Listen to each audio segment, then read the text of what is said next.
찬양 감사합니다. Dạ vâng, rất cảm ơn bài hát thánh ca. 너무 잘하십니다. Mọi người hát rất hay ạ. 한국에서 오신 분들 한번 나와서 불러보라고 하고 싶은데 Mặc dù tôi cũng muốn gọi những người đến từ bên Hàn cũng lên đây hát ạ. 다음에 시간을 만들어 보겠습니다. Nhưng mà để lần tới tôi sẽ tạo cơ hội ạ. 네, 기도드리겠습니다. Chúng ta sẽ cùng cầu nguyện ạ.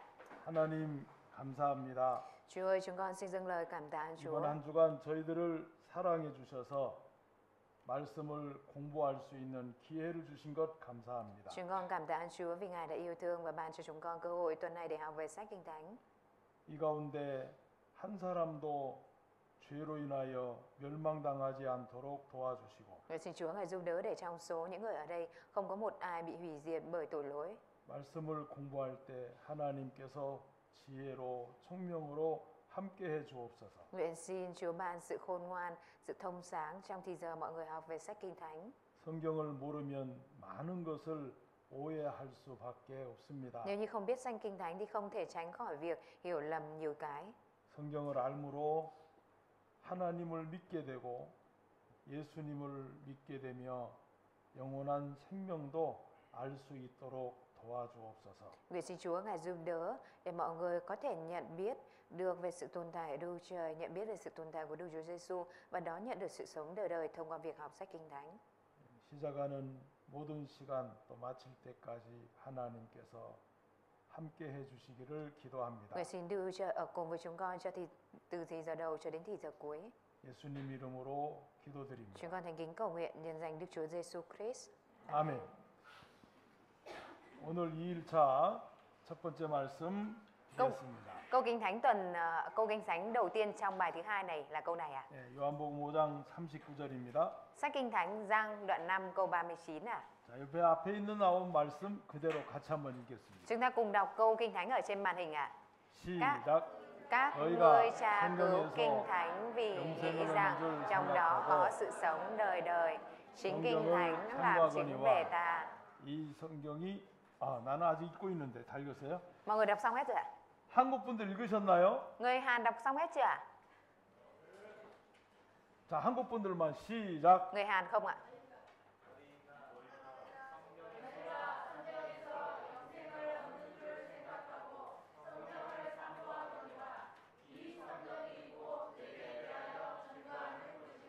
네, 이렇게 한국말로 이렇게 읽는 겁니다. Tiếng Hàn đọc như vậy đấy ạ. 자, 여기에 Ở đây ạ.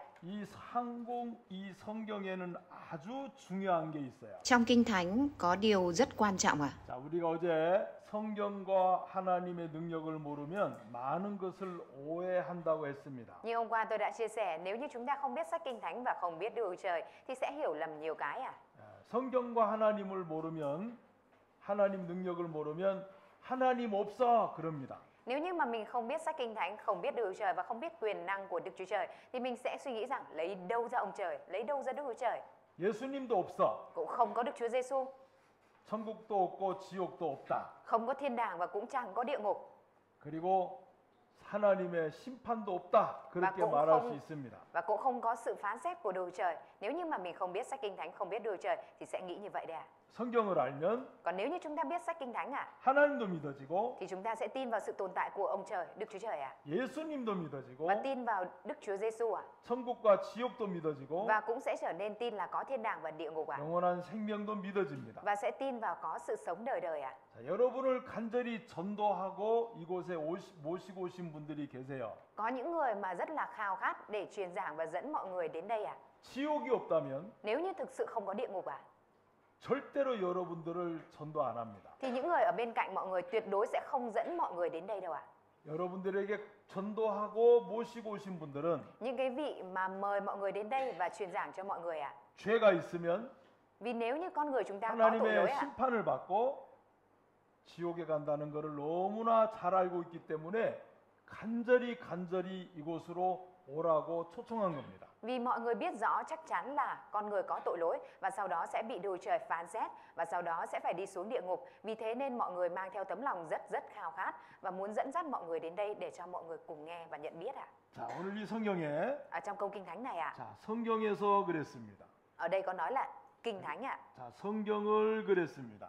Và phía sau cũng nói là Kinh Thánh nữa ạ. 그리고 성경이 그랬습니다. Trong câu này có 2 từ Kinh Thánh ạ. Trong tiếng Hàn thì 성경 có 3 từ ạ. 66권 중에 Trong số 66 cuốn sách Kinh Thánh ạ, 성경이라는 세 글자를 가장 많이 성경이라는 글자를 가장 많이 기록한 게 요 구절입니다.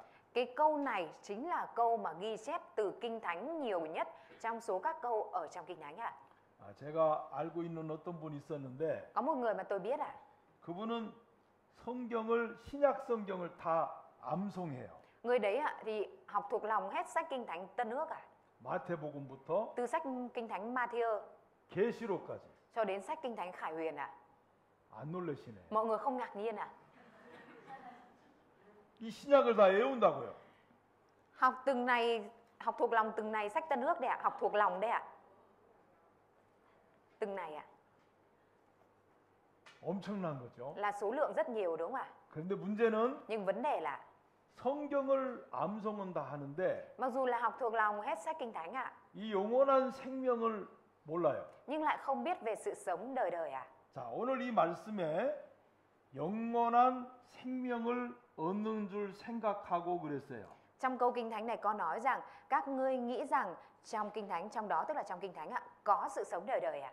자, 영원한 생명을 얻는 것으로 생각을 하고 성경을 공부하는 겁니다. Tức là mình suy nghĩ đến cái việc là có thể đón nhận được sự sống đời đời mà học sách Kinh Thánh, mà tra cứu sách Kinh Thánh ạ. 성경을 알지만 Mặc dù mình biết Kinh Thánh ạ, 이 영원한 생명을 모르면 nhưng nếu như mà mình không biết sự sống đời đời ạ, 하나님께서 기록한 성경의 목적과는 전혀 다른 거예요. thì là mình hoàn toàn không biết đến mục đích mà Đức Chúa Trời, ông trời ghi chép sách Kinh Thánh ạ. 자, 그래서 성경을 반드시 배워야 되고 Bởi vậy nên nhất định mình phải học chính xác về sách Kinh Thánh ạ. 자, 영원한 생명이 있다면 Nếu như thực sự có sự sống đời đời ạ, 반대가 뭘까요? vậy thì ngược với đó là gì ạ? Trái ngược với đó là gì ạ? 영원한 멸망. 영원한 멸망이야. Là sự hủy diệt đời đời ạ. 누가 대답하셨어요? Ai vừa trả lời đấy ạ? 자매님 대답하셨어요? Là người trên áo hồng ở bên dưới ạ? 아니, 정확히 누가 대답하셨나요? Ai vừa nãy trả lời đấy ạ? 예? 영원한 생명이 있다면은 Nếu như mà có sự sống đời đời ạ, 영원한 멸망도 반드시 있다는 겁니다. thì nhất định sẽ có sự hủy diệt đời đời ạ. 그래서 하나님께서는 Bởi vậy nên Đức Chúa Trời ạ, 자, 이 영원한 생명을 우리에게 선물로 주고 싶은 거예요. muốn ban cho chúng ta sự sống đời đời như món quà. 하나님께서 Đức Chúa Trời ạ, 자, 이 세상에는 성경을 배워야 되는 아주 중요한 것이 또 하나 있습니다. có một cái lý do nữa mà chúng ta rất quan trọng nữa mà chúng ta cần phải học sách Kinh Thánh ạ. 성경은 Vì trong Kinh Thánh ạ, 하나님의 말씀입니다. trong Kinh Thánh chính là lời của ông trời, lời của Đức Chúa Trời ạ. 자, 이 하나님의 말씀은 Và lời của Đức Chúa Trời ạ 진리예요. là chân lý ạ. 진리는 Mà đã là chân lý ạ 절대로 변하지 않아요. thì tuyệt đối không thay đổi ạ. 안 변합니다. Tuyệt đối không biến đổi ạ. 그래서 진리기 때문에 반드시 배워야 되고 Và vì nó là chân lý nên nhất định chúng ta phải học thử ạ. 진리에 의지해서 살아야 되고 Mình cần phải dựa vào chân lý để mà sống ạ. 진리가 삶의 기준이 돼야 돼요. Và mình cần phải để chân lý làm cái tiêu chuẩn sống của mình ạ. 안 그러면 Còn nếu không ạ, 우리가 생각으로 그냥 따라갑니다. chúng ta sẽ chỉ làm theo suy nghĩ của mình thôi ạ. 자, 그래서 Bởi vậy nên ạ, 우리가 성경을 반드시 배워야 되는 겁니다. chúng ta nhất định cần phải học thử qua sách 자, Kinh Thánh 제가 ạ. 하나 보여드리고 싶은데 Có một cái mà tôi muốn cho mọi người xem ạ. 자, 이 뒤에 나오는 아프리카 사는 짐승들이 있어요. Đây là những con động vật sống ở bên châu Phi ạ. 스프링복입니다. Con này là linh dương ạ. 자, 이 스프링복 보신 적 있어요? Mọi người đã bao giờ nhìn thấy con linh dương chưa ạ? 지금 보셨잖아요. Bây giờ mọi người nhìn thấy rồi mà. 자, 이 스프링복은 Con linh dương này ạ, 아프리카에 삽니다. nó sống ở châu Phi ạ. 근데 이 스프링복은 Nhưng mà- 먹는 걸 너무너무 좋아해요. Nhưng mà con linh dương này rất thích ăn ạ. 여러분도 좋아하세요? Mọi người có thích ăn không ạ? 에? Có không ạ? 자, 그래서 Vì thế nên 이 스프링복이 달리는데 con linh dương này nó chạy đi để tìm đồ ăn ạ. 앞에 놈이 왜 빨리 가냐면 Tại vì sao những con đằng trước nó lại cứ chạy nhanh ạ? 신선한 풀을 먹으려고 달려가요. Tại vì nó muốn ăn những cái cỏ tươi ngon nên là nó chạy nhanh ra đằng trước ạ. 근데 뒤에 있는 놈도 Nhưng mà những cái con ở đằng sau ạ, 앞에 있는 놈을 이기려고 그래요. nó muốn thắng những cái con ở đằng trước ạ. 더 신선한 풀을 먹고 싶어서. Vì nó muốn là ăn những cái cỏ tươi hơn những con đấy ạ. 그럼 앞에 놈은 더 뛰어요. Nên là những con đằng trước nó lại chạy lên nữa ạ. 자, 그러다가 Và rồi cuối cùng ạ, 절벽이 오는데도 kể cả khi mà đến bờ vực ạ, 낭떠러지에 왔는데도 kể cả đến cái giai đoạn mà nó đang đứng trước bờ vực bị rơi xuống ạ, 멈추지 않고 튀는 겁니다. nó cũng không dừng lại và cứ thế chạy ạ. 그래서 가끔 아프리카에 Bởi vậy nên thỉnh thoảng ở bên châu Phi 이 ạ, 스프링벅이 몰대로 엄청난 무리가 죽은 걸 보아요. có hiện tượng đó là người ta thấy một đàn linh dương rất lớn chết hàng loạt ở dưới thung lũng ạ. 자, 이걸 보고 스프링벅 현상이라고 되어 있습니다. Và người ta gọi đây là hiệu ứng linh dương ạ. 오직 먹는 것만을 위해서 서로 앞서가려고 뛰는 거예요. Những con này ạ, nó chỉ tranh nhau chạy lên trước vì đồ ăn thôi ạ. 사람들은 Con người ạ, 돈을 벌려고 무조건 앞서 달려갑니다. cố gắng chạy ra đằng trước một cách vô điều kiện chỉ để là kiếm tiền ạ. 베트남 사람은 돈 싫어하나요? Người Việt có ghét tiền không ạ? 좋아해요? Thích ạ? 그래요. 자, 이 스프링벅이 Dạ, con linh dương ạ, 집단 떼죽음을 그래 당하는 겁니다. nó chết hàng loạt ạ. 얼마나 빨리 달면 94km로 달려요. Nó chạy nhanh đến mức nào ạ? Nhanh đến mức là tốc độ lên đến 94 km/h ạ. 그래서 왜 떼죽음을 죽는가 봤더니 Và khi mà người ta điều tra nguyên nhân tại sao nó lại chết hàng loạt ạ, 선천적으로 식욕을 타고났다는 거예요. vì nó vốn có cái bản năng thèm ăn mạnh mẽ ạ. 그러니까 먹는 것만 위해서 다 달려가는 Nên 겁니다. là nó chỉ chạy chỉ vì đồ ăn thôi ạ. 목적을 상실한 채 Và rồi nó chạy đi mà quên mất đi mục tiêu rõ ràng của mình ạ. 그리고는 절벽 밑으로 떨어져 죽는 거예요. Và rồi cuối cùng là rơi xuống bờ vực và chết ạ. 아무 뜻과 생각 없이 사는 거예요. Nó chỉ sống mà hoàn toàn không có ý muốn hay suy nghĩ gì cả. 자, 이렇게 맹목적인 이유도 모르는 채 따라가기만 급급한 모습을 보고 우리는 스프링벅 현상이라 그럽니다. Và hành vi mù quáng chạy theo số đông mà không hiểu rõ lý do này được gọi là hiệu ứng linh dương ạ. 우리가 만든 이야기가 아니라 실제 있는 이야기예요. Đây không phải là câu chuyện được tạo ra đâu ạ, mà đây là sự việc có thật ạ. 자, 우리의 인생은 어디를 향해 달려가고 있나요? Cuộc đời của chúng ta đang hướng về đâu và đang chạy đi đâu đấy ạ? 여러분은 어느 방향으로 열심히 뛰고 있나요? Mọi người đang hướng phương hướng của mình về đâu và đang chạy chăm chỉ như vậy ạ? 한번 생각해 보셨으면 좋겠어요. Mọi người rất mong rằng mọi người có thể suy nghĩ dù chỉ một lần về câu hỏi này ạ. 자, 인생은 Cuộc đời ạ, 같이 한번 읽어보실랍니다. chúng ta cùng đọc câu này 시작. ạ. Trong cuộc 인생은 sống, cái 속도보다 quan trọng hơn tốc 어디로 độ, 나가고 đó 있는지 là phương hướng của bạn. 방향이 중요하다. 이제 방향이 중요한 겁니다. Quan trọng là phương hướng ạ. 저를 여러분이 왜 사냐고 한번 물어봐 주실래요? Mọi người 여러분이 저에게 여러분이 나에게 Mọi người có thể đặt cho tôi câu hỏi là tại sao tôi lại sống được không ạ? 말 못해요? Mọi người không nói được ạ? 다시 Lại nhá. 저한테 물어보세요. mọi người hỏi tôi đi ạ. 목사님은 왜 사십니까? Tại sao mục sư lại sống ạ? Mọi người hỏi đi ạ.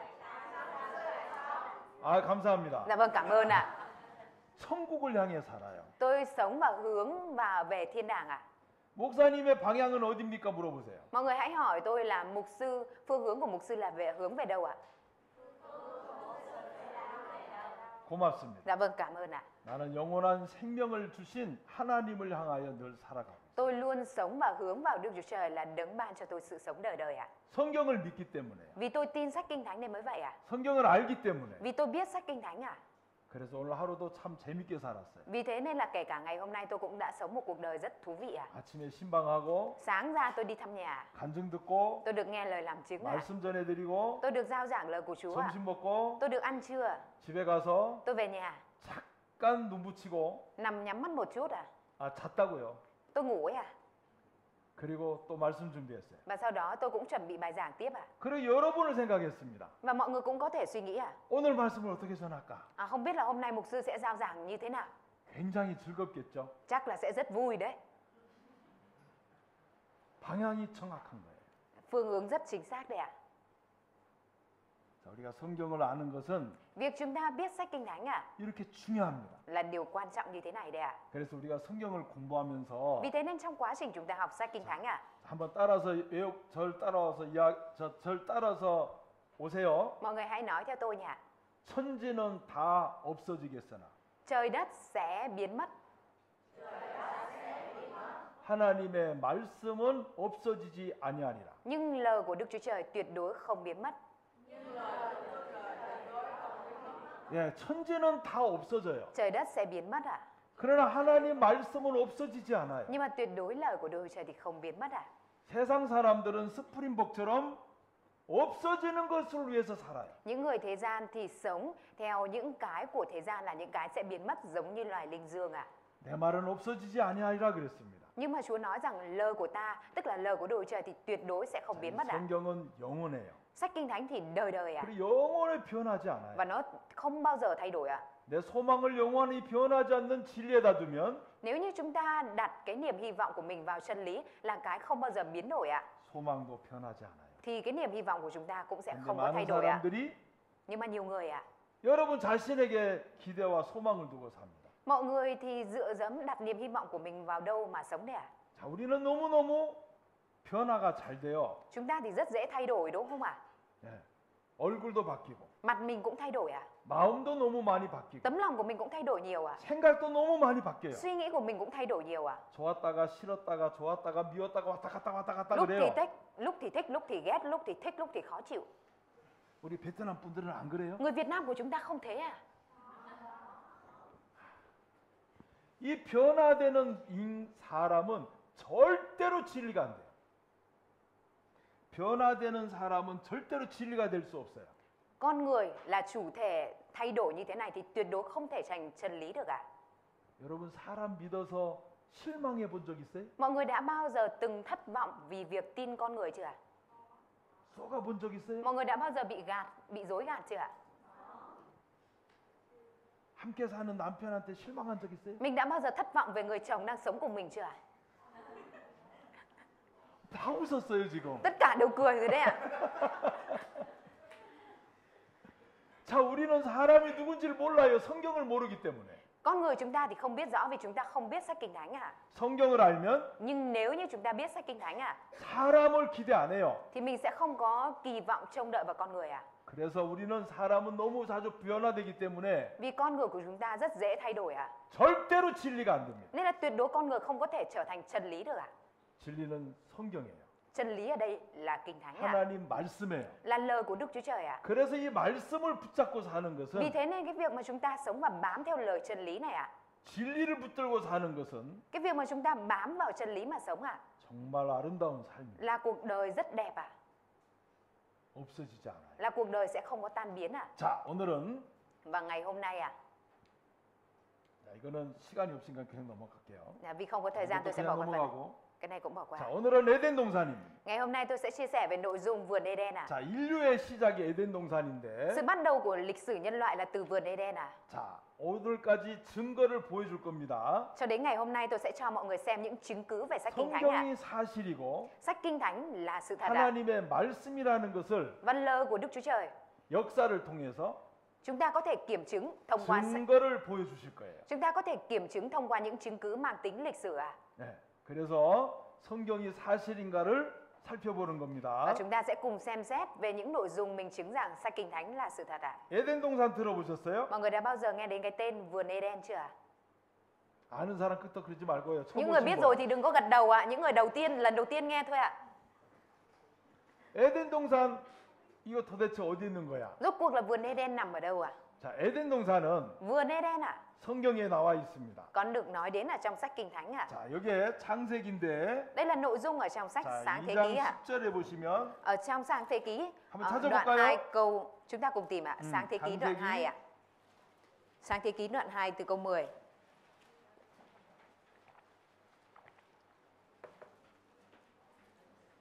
Sáng Thế Ký đoạn 2 câu 10 창세기 2장 10절입니다. Sáng Thế Ký đoạn 2 từ câu 10 자, 1절 읽어 주시겠습니다. Một dòng sông từ Eden chảy ra để tưới vườn và từ đó chia thành 4 nhánh. Nhánh thứ nhất là Bison, nhánh này chảy qua vùng đất Havila là nơi có vàng. Vàng ở vùng này rất tốt, ở đó còn có nhũ hương và bích ngọc. Nhánh sông thứ nhì tên là Gihon, chảy quanh vùng đất Cút. Nhánh sông thứ ba tên là Tigris, chảy về phía đông lãnh thổ Assyria. Còn nhánh sông thứ tư là sông Euphrates. 자, 하나님께서 아담을 지으셨습니다. Đức Chúa Trời đã tạo ra người đầu tiên, đó là Adam à. 흙으로 지었어요. Ngài đã tạo ra Adam từ bụi đất 그리고 à. 아담의 아내 하와를 지었습니다. Và Đức Chúa Trời đã tạo ra vợ cho Adam là Eva. 그래서 아담과 하와를 만들으시고 Đức Chúa Trời đã tạo ra Adam và Eva. 이들이 거하기에 아름다운 동산 하나 만들어줬어요. Và Ngài đã tạo ra một khu vườn đẹp đẽ để cho hai người ở đó sống ạ. 네, 거기가 에덴 동산입니다. Và đó được gọi là vườn Eden ạ. 인류가 사람이 가장 먼저 시작한 곳이에요. Đây chính là nơi bắt đầu lịch sử nhân loại đầu tiên ạ.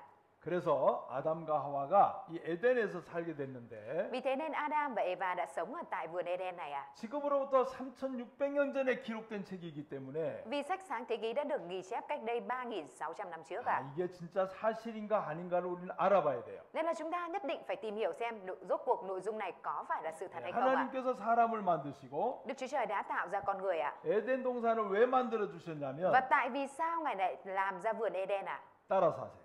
Mọi người hãy nói theo tôi ạ. 사랑하시기 때문에. Vì Ngài yêu thương con người ạ. 자, 하나님은 사람을 지으신 목적이 있는데 Có mục đích mà Đức Chúa Trời tạo ra con người ạ.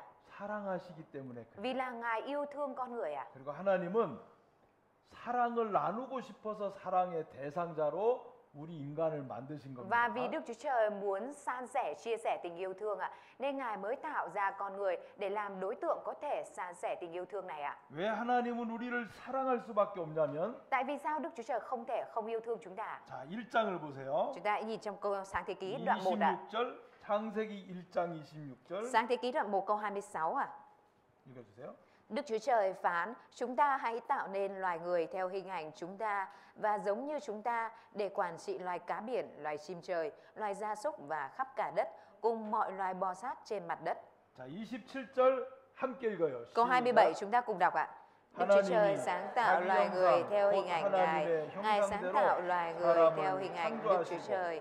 Ngài sáng tạo người nam và người nữ.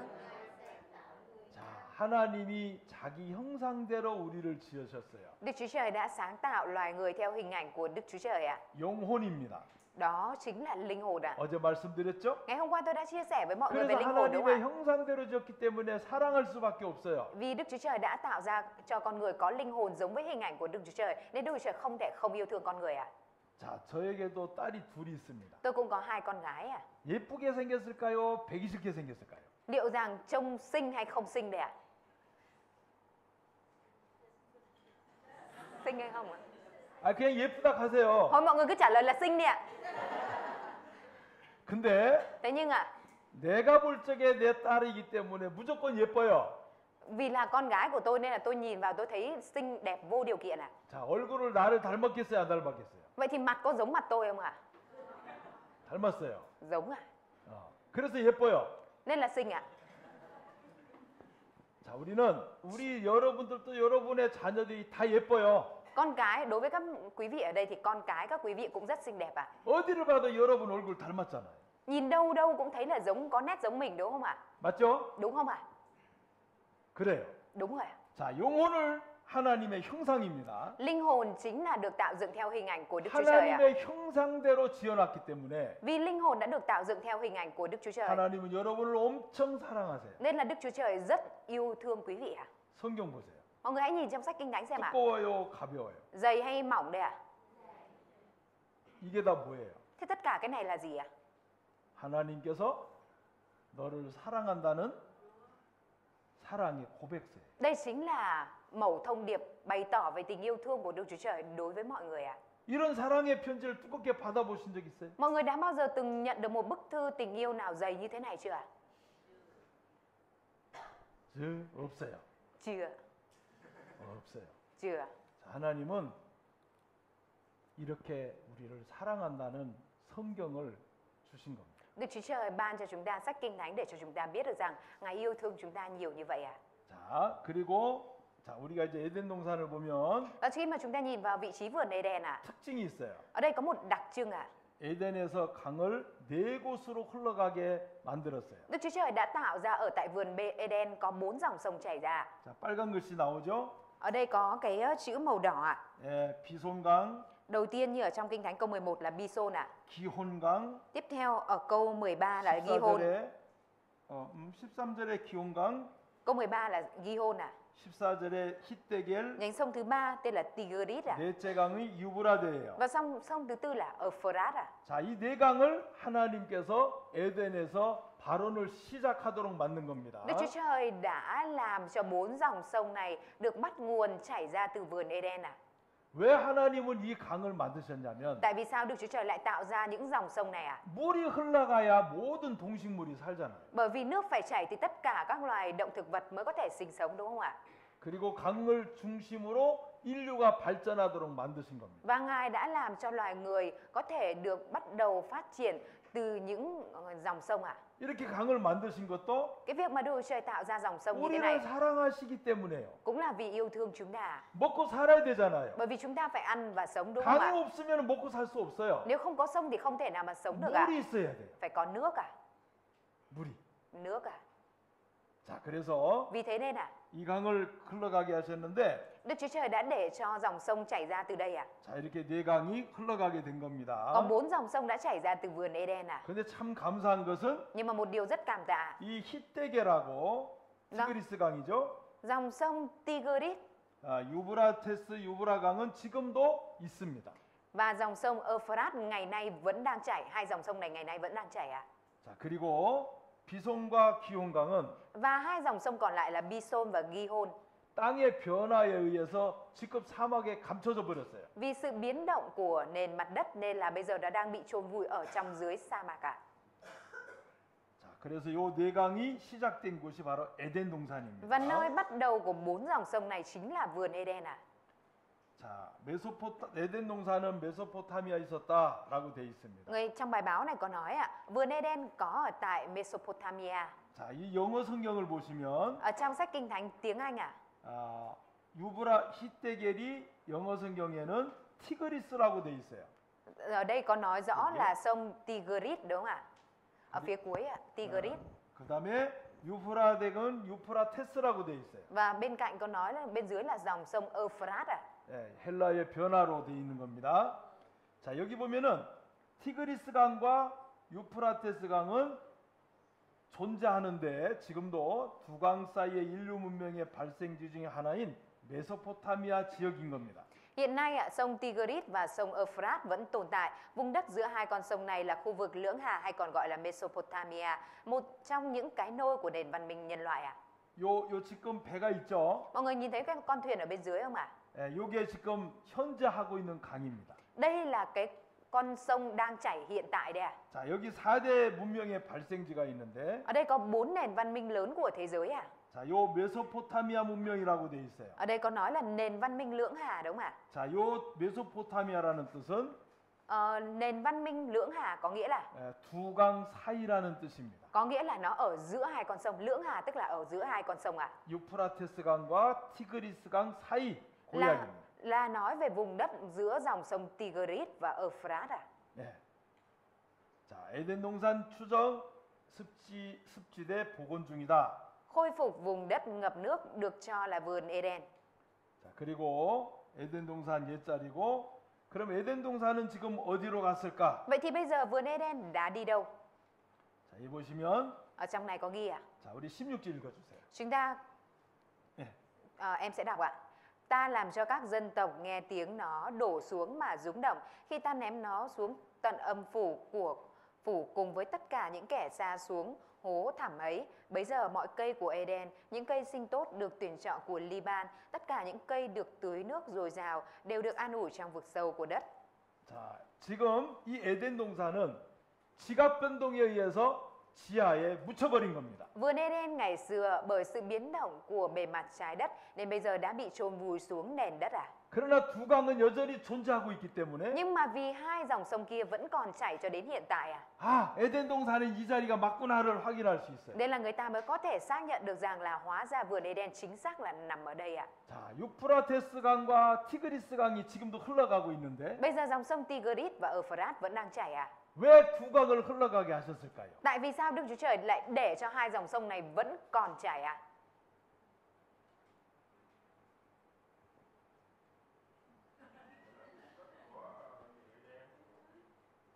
따라서 하세요. Mọi 성경이 người hãy nói theo tôi Kinh Thánh 사실인 것을 là sự thật.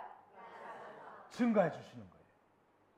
Con xin phép dịch lại câu này Đức Chúa Trời để cho hai dòng sông còn tồn tại là để minh chứng rằng sách Kinh Thánh là sự thật 예, 두 강이 흘러가도록 지금도 여전히 남겨두신 목적 우리를 사랑하시기 때문에 Lý do mà Đức Chúa Trời vẫn còn để lại cho hai dòng sông này vẫn còn chảy đó là vì yêu thương chúng ta để cho chúng ta biết 성경이 사실인 것을 증거해주고 있는 거예요. là để làm chứng cho chúng ta biết được rằng là minh chứng cho chúng ta biết là Kinh Thánh là sự thật 예, 하나님은 두 강을 그래서 지금도 보존해 놓은 것입니다. Vì thế nên là bây giờ Đức Chúa Trời mới vẫn bảo tồn hai con sông này 이 시간에 성경 공부를 하시는 여러분을 위해서 Để vì quý vị đang ngồi học sách Kinh Thánh ở đây đấy 성경을 믿으라고. Để mọi người tin vào sách Kinh Thánh 성경이 사실이고 Sách Kinh Thánh là sự thật 하나님 말씀이라는 거. là lời của Đức Chúa Trời 그래서 두 강을 지금 하나님 네, 여전히 흘러가게 하신 겁니다. Để minh chứng điều này mà Đức Chúa Trời bây giờ vẫn còn để cho hai dòng sông này đang chảy 자, 그리고 이 에덴은 지금 지하로 내려갔는데 Vườn Eden bây giờ đã bị vùi xuống vực sâu 자, 여기 빨간 거 한번 읽어 주실래요? Con xin phép đọc, sông Tigris và Euphrates vẫn tồn tại đến ngày nay. Khoa học hiện đại xác minh các con sông đã biến mất là Bison và Gihon. Tàu con thoi của Mỹ phát hiện dòng sông cổ đại. 자, 그래서 옛날엔 에덴 동산에 아마 이렇게 큰 나무가 있을 거다. 이 쇠과팍이라는 나무인데 Có lẽ rằng ngày xưa ở trong thời của vườn Eden thì cây cối đã to như thế này. Cái cây này được gọi là cây hồng san 베트남에 이런 나무 있어요? Ở Việt Nam có cây hồng san, cây như thế này không 없어요? Không có 헝거이?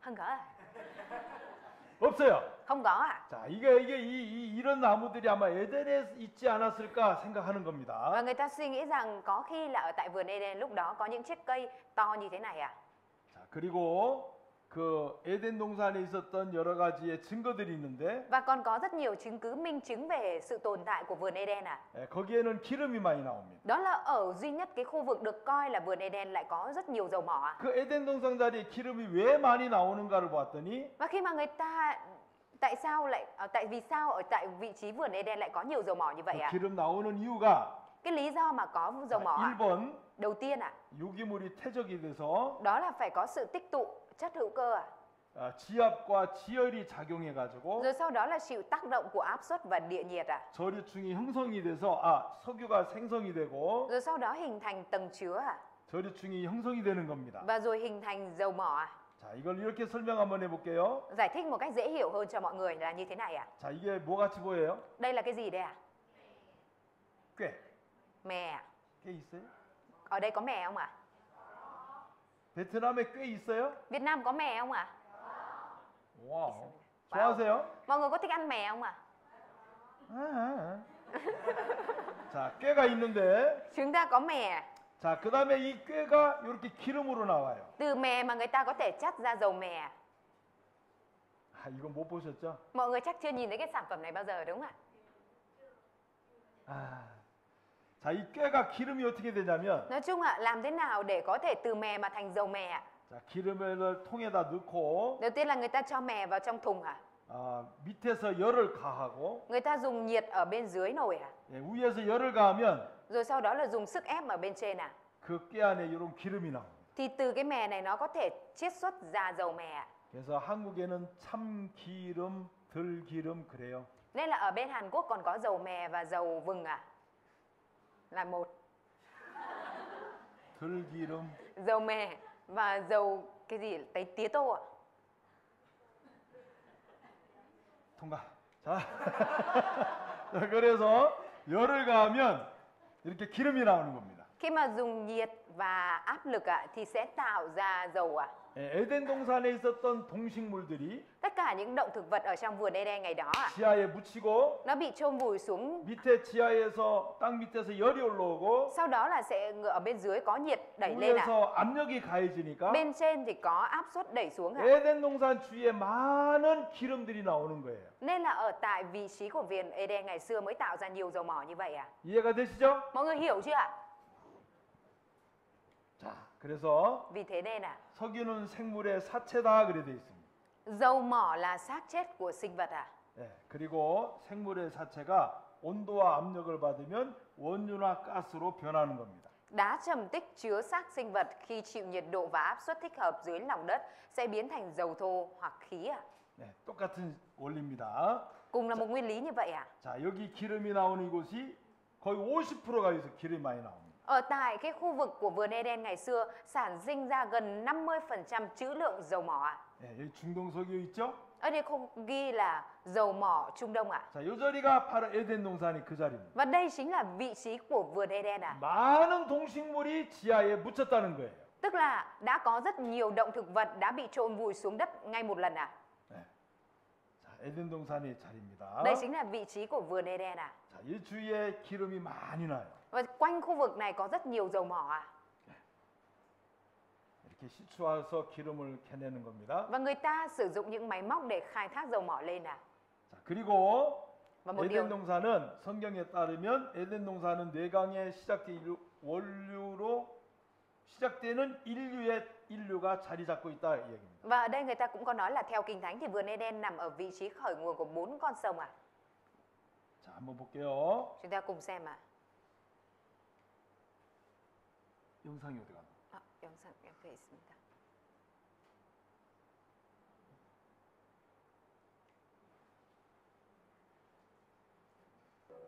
두 강이 Của 발견된 chúng 모습. ta có vẻ ở đây mãi mãi sẽ là như vậy. Người ta đã Chúng phát ta hiện nghĩ ra rằng con sông ở đây sẽ không có bất cứ điều gì thay đổi. Tuy nhiên, đó chỉ là ảo tưởng mà thôi. Dưới lớp cát này có chứa đựng một bí mật tuyệt vời. Vào năm 1981, quan sát từ độ cao 225 km ngoài không trung, tàu vũ trụ Columbia đã quan sát dưới lớp sa mạc và chụp được những tấm ảnh vô cùng đặc biệt. Kết quả đó rất đáng kinh ngạc.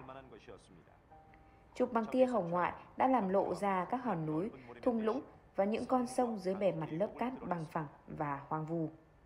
Ẩn dưới vài trăm mét từ bề mặt của sa mạc là một thế giới vừa được khám phá.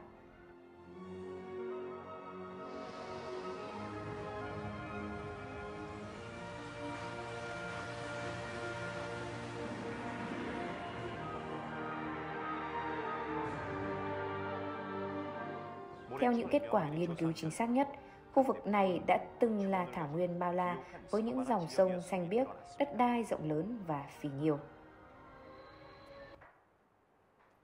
자, 그래서 Vì thế nên 지금 없는 두 강도 아름다운 사막 가운데 숨겨져 있는 것을 발견된 겁니다. người ta cũng đã phát hiện ra hai dòng sông mà ngày nay không còn chảy ở đây bên dưới lớp cát sa mạc 자, 하나님께서는 성경이 사실인 것을 여러 곳으로 여러 가운 모양으로 증거를 다 하셨어요. Đức Chúa Trời đã minh chứng rất nhiều cái và ở rất nhiều nơi để minh cho chúng ta biết được rằng sách Kinh Thánh là sự thật 자, 두 번째로 성경이 사실인 증거를 또 하나 보여드릴게요. Và bây giờ tôi sẽ cho mọi người thấy chứng cứ thứ hai về việc sách Kinh Thánh là 자, sự thật 이것이 노아 방주입니다. Đây là tàu Noe 혹시 노아 방주라는 거 들어보신 분 손 들어보실래요? Không biết có vị nào đã từng nghe đến con tàu Noe rồi thì giơ tay lên cho tôi biết được không 네, 감사합니다. Dạ vâng, xin cảm ơn 알면서도 안 드시네요. Trong khi mọi người biết mà mọi người cũng không giơ tay 자, 이 노아 방주는 Tàu Noe này 성경이 사실이고 하나님 말씀이라는 것을 너무 명확하게 증거해주고 있어요. là một chứng cứ rất rõ ràng minh chứng rằng sách Kinh Thánh là sự thật và lời của Đức Chúa Trời là sự thật. 왜 하나님께서 노아 방주를 만드셨냐면 Tại vì sao Đức Chúa Trời lại tạo ra tàu Noe? 아주 이유가 Tại vì sao Đức Chúa Trời 분명합니다. để cho có tàu Noe được đóng Có một 자, lý do rất 옆에 quan trọng. 말씀 한번 같이 한번 Chúng 읽겠습니다. ta cùng đọc câu Kinh Thánh ở phía bên góc bên phải Ta đã quyết định tận diệt mọi người vì do chúng mà thế gian đầy dẫy điều hung bạo. Này, ta sẽ tiêu diệt chúng khỏi mặt đất. 자, 하나님이 사람을 왜 만들었다고 아까 말씀드렸어요? Tại vì sao Đức Chúa Trời lại tạo dựng ra con người à? Nãy tôi có nói là gì đấy ạ? 사랑의 대상자로. Vì chúng ta được tạo ra là đối tượng yêu thương à? 사랑을 나누려고요. Để Đức Chúa Trời san sẻ tình yêu thương à? 사랑 나눠보신 적 있어요? Mọi người đã bao giờ từng chia sẻ, san sẻ tình yêu thương chưa ạ? 나머지는 아예 사랑이 뭔지도 몰라요? Những người còn lại là không biết tình yêu thương là gì à? 자, Yeah. 하나님은요, Đức Chúa Trời à? 이 노아방주 밑에 글씨 보면 Ở phía bên dưới phần này có ghi 내가 ạ. 그들을 땅과 함께 멸하리라 이래 돼 있어요. Câu cuối cùng có nói này ta sẽ tiêu diệt chúng khỏi mặt đất. 자, 하나님께서 노아 시대 보면은 Ở trong thời đại của Noe à, 다 멸망시키셨어요. Đức Chúa Trời đã tiêu diệt toàn bộ mọi thứ à? 왜 멸망시켰냐면 Tại vì sao Ngài lại tiêu diệt mọi thứ à? 하나님께서 만들어 놓은 인간이 있는데 Vì loài người mà Đức Chúa Trời đã tạo dựng, 그 사람을 만든 목적에서 사람이 완전히 벗어나 버렸어요. đã vượt ra khỏi cái mục đích mà Đức Chúa Trời vốn dĩ tạo ra con người à? 하나님은 사랑을 나누려고 사람을 만들었는데 Vốn dĩ là Đức Chúa Trời tạo ra con người để san sẻ tình yêu thương à? 하나님과 사랑을 안 나눠요. Nhưng mà họ lại không có san sẻ, con người thì không san sẻ tình yêu thương với Đức Chúa Trời à? 그리고 내 마음대로 그냥 살아요. Và chỉ cứ sống theo ý mình thôi à? 자, 봐요. Và 이게 뭐예요? đây là cái gì à? 시계. 시계예요. Là đồng hồ à? 자, 이 시계 목적이 뭐예요? Mục đích của cái đồng hồ này là gì ạ? 시간을 가르쳐 줘야 돼요. 그죠? Là để cho chúng ta biết giờ đúng không ạ? 근데 약을 갈았어요. 그런데도 시계가 안 돌아가요. Dạ. 시계야. Thế nhưng mà cho cái đồng hồ này thuốc nhưng mà nó vẫn không có chạy à? 예, 저희들이 숙소가 있는데 Ở chỗ ở của mọi người à? 오늘 아침에 보니까 제대로 돌아갔어요. Cái đồng hồ mà hôm trước nó đang chết, nó không có chạy thì hôm nay nó lại chạy bình thường rồi ạ. 근데 첫날 들어갔을 때는 Nhưng mà cái ngày hôm đầu tiên khi mà vào cái chỗ ở đó ạ, 그냥 6시 반인가로 딱 고정돼 있었어요. nó là cố định y hai cái kim dây và kim giờ là ở cái 6:30 ạ. 예, 제 시계하고 정 안 맞았습니다. Thế là tôi thấy là nó không có giống với lại giờ của đồng hồ của tôi ạ. 시계는 Đồng hồ ạ, 정확한 시간을 가르쳐 줘야 돼요. nó phải chỉ cho chúng ta biết giờ chính xác ạ. 근데 이 시계가 시간을 정확하게 내게 제공을 안 해줘요. Nhưng mà cái đồng hồ này nó lại không có cung cấp cho chúng ta biết giờ chính xác ạ. 고쳐도 안 돼요. Mà sửa cũng không được ạ. 약을 갈아도 안 돼요. Cho dù là thay pin nó vẫn không chạy ạ. 더 이상 쓸모가 없어요. Thế thì bây giờ nó không còn dùng được nữa ạ. 어떻게 할까요? Thế thì bây giờ là sẽ cho nó đi về đâu ạ? 그냥 네? Cái này hả? 버려버려요? Vứt luôn ạ? 버려요. Vứt ạ? 왜요? Tại sao ạ? 목적에서 벗어나 버렸잖아. Tại vì nó đã mất đi cái mục đích của mình ạ. 여러분 집에 가면 청소합니까? Mọi người về nhà có dọn nhà không ạ? 청소 안 해요. Mọi người không dọn ạ? 청소하세요? Mọi người có dọn nhà không ạ? 자, 청소할 때 뭐가 나와요? Thế thì khi mà 청소하면 chúng ta dọn nhà thì nó bay ra cái gì ạ? 쓰레기. Rác đúng không ạ? Vác và bụi ạ. 쓰레기 나오죠? Có rác và bụi đúng không ạ? 자, 쓰레기는 모아서 어떻게 해요? Thế thì khi mà chúng ta gom rác vào rồi xong rồi thì chúng ta sẽ làm gì ạ? 버려요. Chúng ta sẽ bỏ đi đúng không ạ? 자, 쓰레기는 전부 다 목적에서 다 벗어난 것들이에요. Rác đều là những cái mà nó đã mất đi mục đích của mình à? 쓸모없는 것들이요. Là những cái không còn sử dụng được à? 근데 이거 버려요, 안 버려요? Nhưng mà cái này có bỏ đi được không ạ? 이거 아주 잘 돌아가요, Cái này 이거는. vẫn đang chạy bình thường mà bỏ cái gì ạ? 이거 버리면 안 돼요, Cái này 이거는. bỏ đi thì không được ạ. 자, 하나님은요. Đức Chúa Trời 노아 ạ. 시대에 하나님은 사람을 다 쓸어버리신 거예요. Đức Trời đã cuốn đi hết loài người ở trong thời đại của Noe ạ. 하나님은 사랑을 나누고 싶어서 만들어놨는데 Rõ ràng là Đức Trời tạo ra loài người để chia sẻ tình yêu thương với Đức Chúa Trời ạ. 사람은 하나님과 사랑을 안 나눠요. Nhưng mà con người thì lại không có chia sẻ tình yêu thương với Đức Chúa Trời ạ. 자기 혼자 살아요. Mà chỉ muốn sống mình thôi ạ. 돈하고 살아요. Chỉ muốn sống cho mình ạ. 하나님도 안 믿어요. Và cũng không có tin Đức Chúa Trời ạ. 하나님 있는 점에 관심도 없어요. Cũng không quan tâm là có Đức Chúa Trời hay không. 하나님과 마음도 안 나눠요. Và cũng không có chia sẻ tấm lòng của mình với Đức Chúa Trời ạ. 그러니까 하나님께서 사람을 만든 목적하고 완전 벗어나 버렸잖아요. Nên là hoàn toàn con người đã sống rời khỏi cái mục đích mà Đức Chúa Trời đã tạo dựng con người ạ. 이해가 되시나요? Mọi người có hiểu không ạ? 그래서 Vì thế nên ạ, 다 멸해버렸어요. Ngài đã tiêu diệt loài người ạ. 여러분이 이 자리에 온 거는 Cái việc mà mọi người có thể ngồi ở đây ạ. 죄를 사함 받고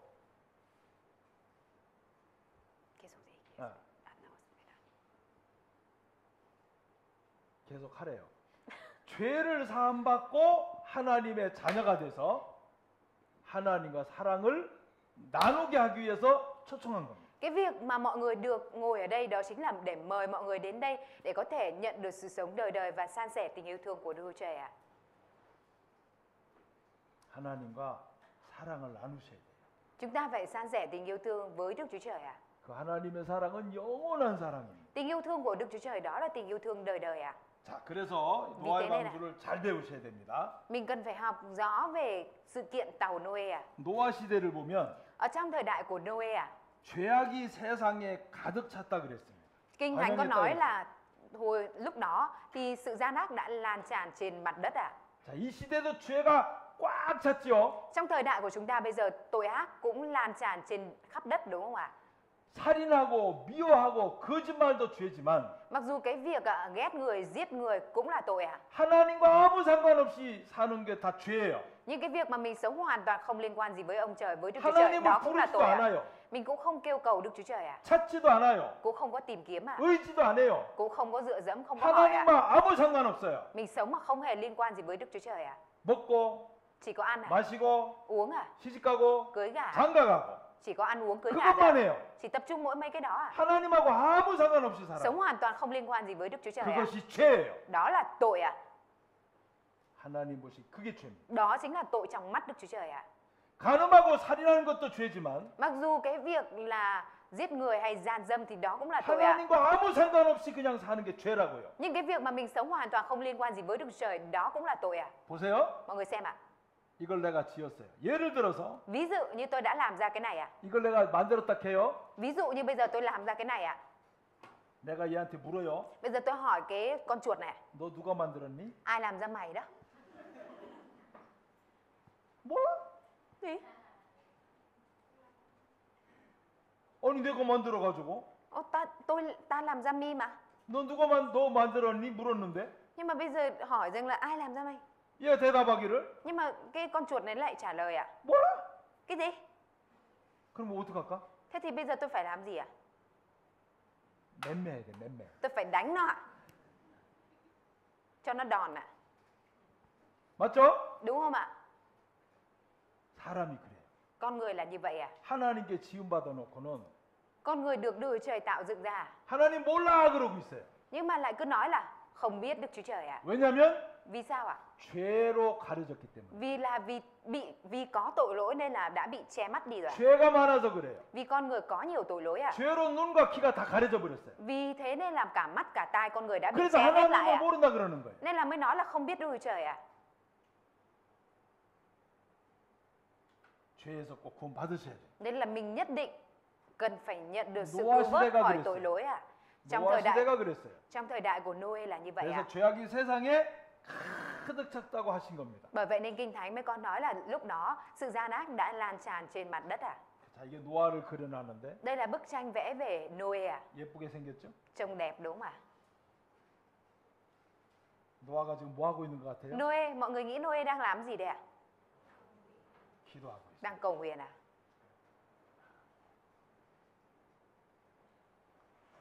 자, 그리고 이 노아는 Và Noe ạ, 하나님께서 노아에게 말씀했습니다. Đức Chúa Trời đã phán với Noe 죄가 땅에 가득 찼기 때문에 vì tội ác đã lan tràn trên khắp đất 내가 그들을 땅과 함께 멸망시킬 것이다. nên ta sẽ hủy diệt, tiêu diệt chúng khỏi mặt đất.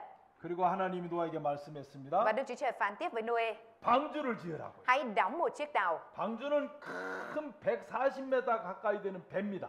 Con tàu này là con tàu lớn có độ dài gần 140 mét ạ. 자, 그리고 방주를 꽂고 욕청을 치러라 그랬어요. Và Đức Chúa Trời phán với Noe rằng hãy dùng nhựa chai để chét lên con tàu. 욕청 아세요? Mọi người biết nhựa chai không ạ? Nhựa đường ấy ạ. 오, 여기 베트남에 욕청 있어요? Ở Việt Nam có nhựa đường không ạ? 욕청이 무슨 색깔이에요? Nhựa đường có màu gì ạ? Không châm sạch kìa. 오, 이게 욕청이에요. Đây, nhựa đường ạ. 이 욕청은 비 새지 말라고 발을 놓으면 비가 안 새요. nhựa đường khi mà chét lên thì nó sẽ không bị thấm mưa, thấm nước à? 베트남 욕정 있구나. Việt Nam có nhựa đường. 이렇게 발라요. Người ta chét lên như thế này à? 그러니까 하나님이 노아 보고 방주를 짓고 역청으로 안팎을 다 이렇게 발라라 Đức 그랬어요. Chúa Trời đã phán với Noe hãy đóng một con tàu và sau đó dùng nhựa chai, nhựa đường để chét lên bề mặt của tàu à? 그래서 물에 안 들어오잖아요. Để nước không có vào trong à? 네. 자, 그래서 노아는 하나님의 명령을 따라서 Noe đã làm theo mệnh lệnh của Đức Chúa Trời và đóng tàu à? 140m 가까이 되는 배를 지었어요. Ông đã đóng một con tàu có độ dài lên đến 140 mét à? 자, 그리고 열심히 지었는데 사람들은 비웃습니다. Ông đóng tàu rất chăm chỉ nhưng mà người ta thì lại cười cợt rằng, 헤헤, 저 노아 정신, 저 할아버지 정신이 없다 저거. người ta chế giễu Noe rằng cái ông kia. 에이, 저 노아 할아버지 저 바보야. Cái ông kia ngốc thật sao đi đóng cái con tàu đấy. 에이, 저 노아 할아버지 저 멍청해 저거. Cái ông đóng tàu kia ngốc thật đấy. 저 산 위에다가 방주를 짓고 있네. Đấy. 산 위에다가 방주를 짓고 있네. Ông kia đang đóng tàu ở kia trong khi không có mưa. 왜 짓는데 저거? Sao ông ta lại đóng cái đấy chứ? 아니 그리고 하나님이 비가 내려가지고 방주가 뜬대. Thấy bảo rằng là Đức Chúa Trời sẽ giáng mưa xuống và tàu sẽ nổi lên. 그 사람들이 믿을 수 없었어요. Những người này không thể tin vào 왜 chuyện này 믿을 à? 수가 없었냐? Tại vì sao họ lại không có thể tin à? 자기들이 사는 세상 속에는 Tại vì trong thế giới mà họ đang sống 한 à, 번도 저렇게 140m 되는 배가 뜰 만큼 비가 온 적이 한 번도 없었어요. trong thời đại của họ sống chưa bao giờ có một trận mưa nào lớn đến mức để cho một con tàu có độ dài là 140 mét có thể nổi ở trên mặt nước à? 그러니까 믿을 수가 없었던 거예요. Vì thế nên họ không thể tin điều này à? 그러나 노아는 믿었어요. Nhưng Noe đã tin à? 하나님을 믿었고 Vì ông tin Đức Chúa Trời à? 말씀을 믿었어요. Ông tin lời của Đức Chúa Trời à? 우리가 오늘 점심 시간이 됐는데 Ngày hôm nay bữa trưa này à? 한국에서 오신 분들이 너무 잘 먹어요. Những người đến từ Hàn Quốc ăn bữa trưa rất ngon à? 오늘 태국 음식을 먹었어요. Hôm nay mọi người đã được ăn đồ Thái à? 처음 보는 음식들이었어요. Đây đều là những cái món lần đầu tiên nhìn thấy à? 한 번도 안 먹어봤기 때문에 Vì mọi người chưa bao giờ được ăn những món này à? 이게 뭘까? Nên mọi người bắt đầu nghĩ cái món này món gì ta? 한 번도 먹어본 적이 Tại 없으니까 mọi người chưa bao giờ ăn à? 이게 뭐냐고 물어봤어요. Và tôi bắt đầu hỏi là cái này là món gì à? 개구리라 그랬어요. Thì tôi được giới thiệu là ếch, món ếch à? Con ếch kìa. 제가 Và tôi à? 먹을까 Tôi bắt đầu suy nghĩ là 말까 nên ăn hay không ta? 고민을 했어요. Tôi bắt đầu suy nghĩ là nên ăn hay không ạ? 여러분들은 잘 먹죠? Mọi người thì ăn ngon đúng không ạ? 근데 먹어보니까 너무 맛있었어요. Nhưng mà khi mà tôi quyết định ăn thử thì rất là ngon à? 또 먹었어요. Thế tôi lại ăn tiếp à? 또 먹었어요. Tôi lại ăn tiếp à? 맛있었어요. Nên rất ngon à? 사람은 Con người à? 자기도 모르게 자기 경험한 것에 아는 것에 갇혀 있어요. Bản thân sẽ chỉ đóng cái phạm vi của mình ở trong những cái mà mình đã trải nghiệm thôi ạ. 자기가 경험하고 알고 본 것 외에는 안 믿으려 그래요. Bản thân không muốn tin những cái mà mình chưa được thấy, chưa được nghe hay là chưa được trải nghiệm à? 이 사람들이 노아가 지금 방주 짓고 있는데 Những người này thấy Noe đang đóng tàu à? 저 바보 저 노아 저 바보 바지 지금 그러고 있는 거예요. Nhìn cái lão ngốc kia đang đóng tàu kìa. 여러분 보고 Với mọi người à? 구원받으세요. Khi mà nói với mọi người rằng 천국 있어요. hãy nhận sự cứu 지옥 rỗi, 있어요. có thiên đàng, có địa ngục. 근데 여러분들이 한 번도 본 적도 없고 경험도 없어요. Nhưng mà mọi người chưa bao giờ có trải nghiệm, chưa bao giờ thấy, chưa bao giờ nghe điều này à? 그러나 사실에 Nhưng mà đó là sự thật à? 성경이 사실이기 때문에 Vì sách Kinh Thánh là sự thật à? 이건 너무 중요해요. Đây là điều rất quan trọng à? 자, 그래서 사람들은 Vì thế nên người ta 방주가 지어져 가고 있는데 khi mà con tàu đang được đóng à, 자, 하나님 말씀하셨습니다. Đức Chúa Trời đã phán với Noe, 노아, 내 온 집이 방주로 들어가라 그랬어요. Đức Chúa Trời đã phán với Noe rằng con và cả gia đình con hãy vào 왜요? tàu. 방주 바깥에는 물로 다 죽어요. Tại vì sao ạ? Nếu như ở ngoài tàu thì tất cả đều sẽ chết bởi nước à? 그래서 방주로 들어가야 살아요. Vì thế nên phải vào trong tàu mới có thể sống à? 이게 구원이에요. Đây là sự cứu rỗi à? Đây là nói về sự cứu rỗi à? 자, 여러분들은 예수님을 통해서 죄를 깨끗하게 용서받으셔야 돼요. Mọi người phải nhận được sự tha tội sạch sẽ thông qua Đức Chúa Giêsu à? 여러분의 죄가 이렇게 시커먼데 Tội lỗi của mọi người đen thui như thế này à? 이렇게 하얗게 용서를 받으셔야 돼요. Mọi người phải nhận được sự tha tội cho nó sạch sẽ như màu trắng này à? 그게 방주로 들어가는 것 똑같아요. Nó giống như cái việc chúng ta đi vào tàu à? 아시겠습니까? Mọi người biết chưa? 난 베트남에 와서 너무 좋아요. Tôi đến Việt Nam tôi thấy rất thích ạ. 베트남 사람도 머리가 다 시커멓네. Đầu người Việt Nam rất đen ạ, đen nhẻm luôn ạ. 이 시커먼 죄가 Tội lỗi đen thui như thế này ạ. 성경을 통해서 이렇게 하얗게 씻어 주셔요. Tội lỗi chúng ta phải rửa sạch tội lỗi đen của mình như vậy thông qua sách kinh thánh để được 용서 받으셔야 돼요. trắng sạch như thế này. Mình phải nhận được sự tha tội ạ. 방주로 들어가는 게 바로 그거예요. Cái việc mà đi vào trong tàu là như vậy ạ. 보세요. 자, 짐승들 한 수는 다 암수 한 수씩은 다 방주로 들어가요. Lúc đó thì tất cả các loài động vật mỗi loài một cặp đều đi vào trong tàu này ạ. 근데 하나님께서요. 방주문을 꽝 닫아 버리셨어요. Và rồi sau đó Đức Chúa Trời đã đóng cửa tàu lại ạ. Quàng. 짐승들은 다 들어갔는데 Các loài động vật thì đều đi vào tàu ạ. 노아 식구 7명은 들어가고 7 người trong gia đình của Noe đã đi vào trong tàu 나머지 ạ. 사람들은 들어가라 해도 안 들어가요. Những người còn lại có nói rằng phải đi vào trong tàu, họ cũng không chịu đi vào trong ạ. 왜요? Tại vì sao ạ? 하나님 말씀을 안 믿었어요. Tại vì họ không tin lời của Đức Chúa Trời ạ. 말씀하고 자기 생각하고 안 맞았어요. Bởi vì lời của Đức Chúa Trời và suy nghĩ của họ không có giống nhau ạ. 자기 생각 안 맞으니까 안 믿어버린 거예요. Vì không giống suy nghĩ của họ nên họ không tin ạ. 말씀을 따라갔어요? 생각을 따라갔어요? Họ đã đi theo lời của Chúa hay đi theo suy nghĩ của mình ạ? 다시다. 생각. Mọi người nói theo tôi ạ, theo suy nghĩ ạ. 생각 따라갔으니까 Vì họ đã đi theo suy nghĩ ạ. 어떻게 됐냐? Nên là rồi họ bị như thế nào ạ? 자, 물이 터지고 Nước bắt 비가 đầu 오기 시작하고 tuôn xuống và nổ ra. 방주는 떠다갔어요. Tàu thì được nổi lên trên ạ. 이렇게요. Như thế này ạ. 그럼 사람 어떻게 됐을까요? Thế thì những người còn lại thì sao ạ?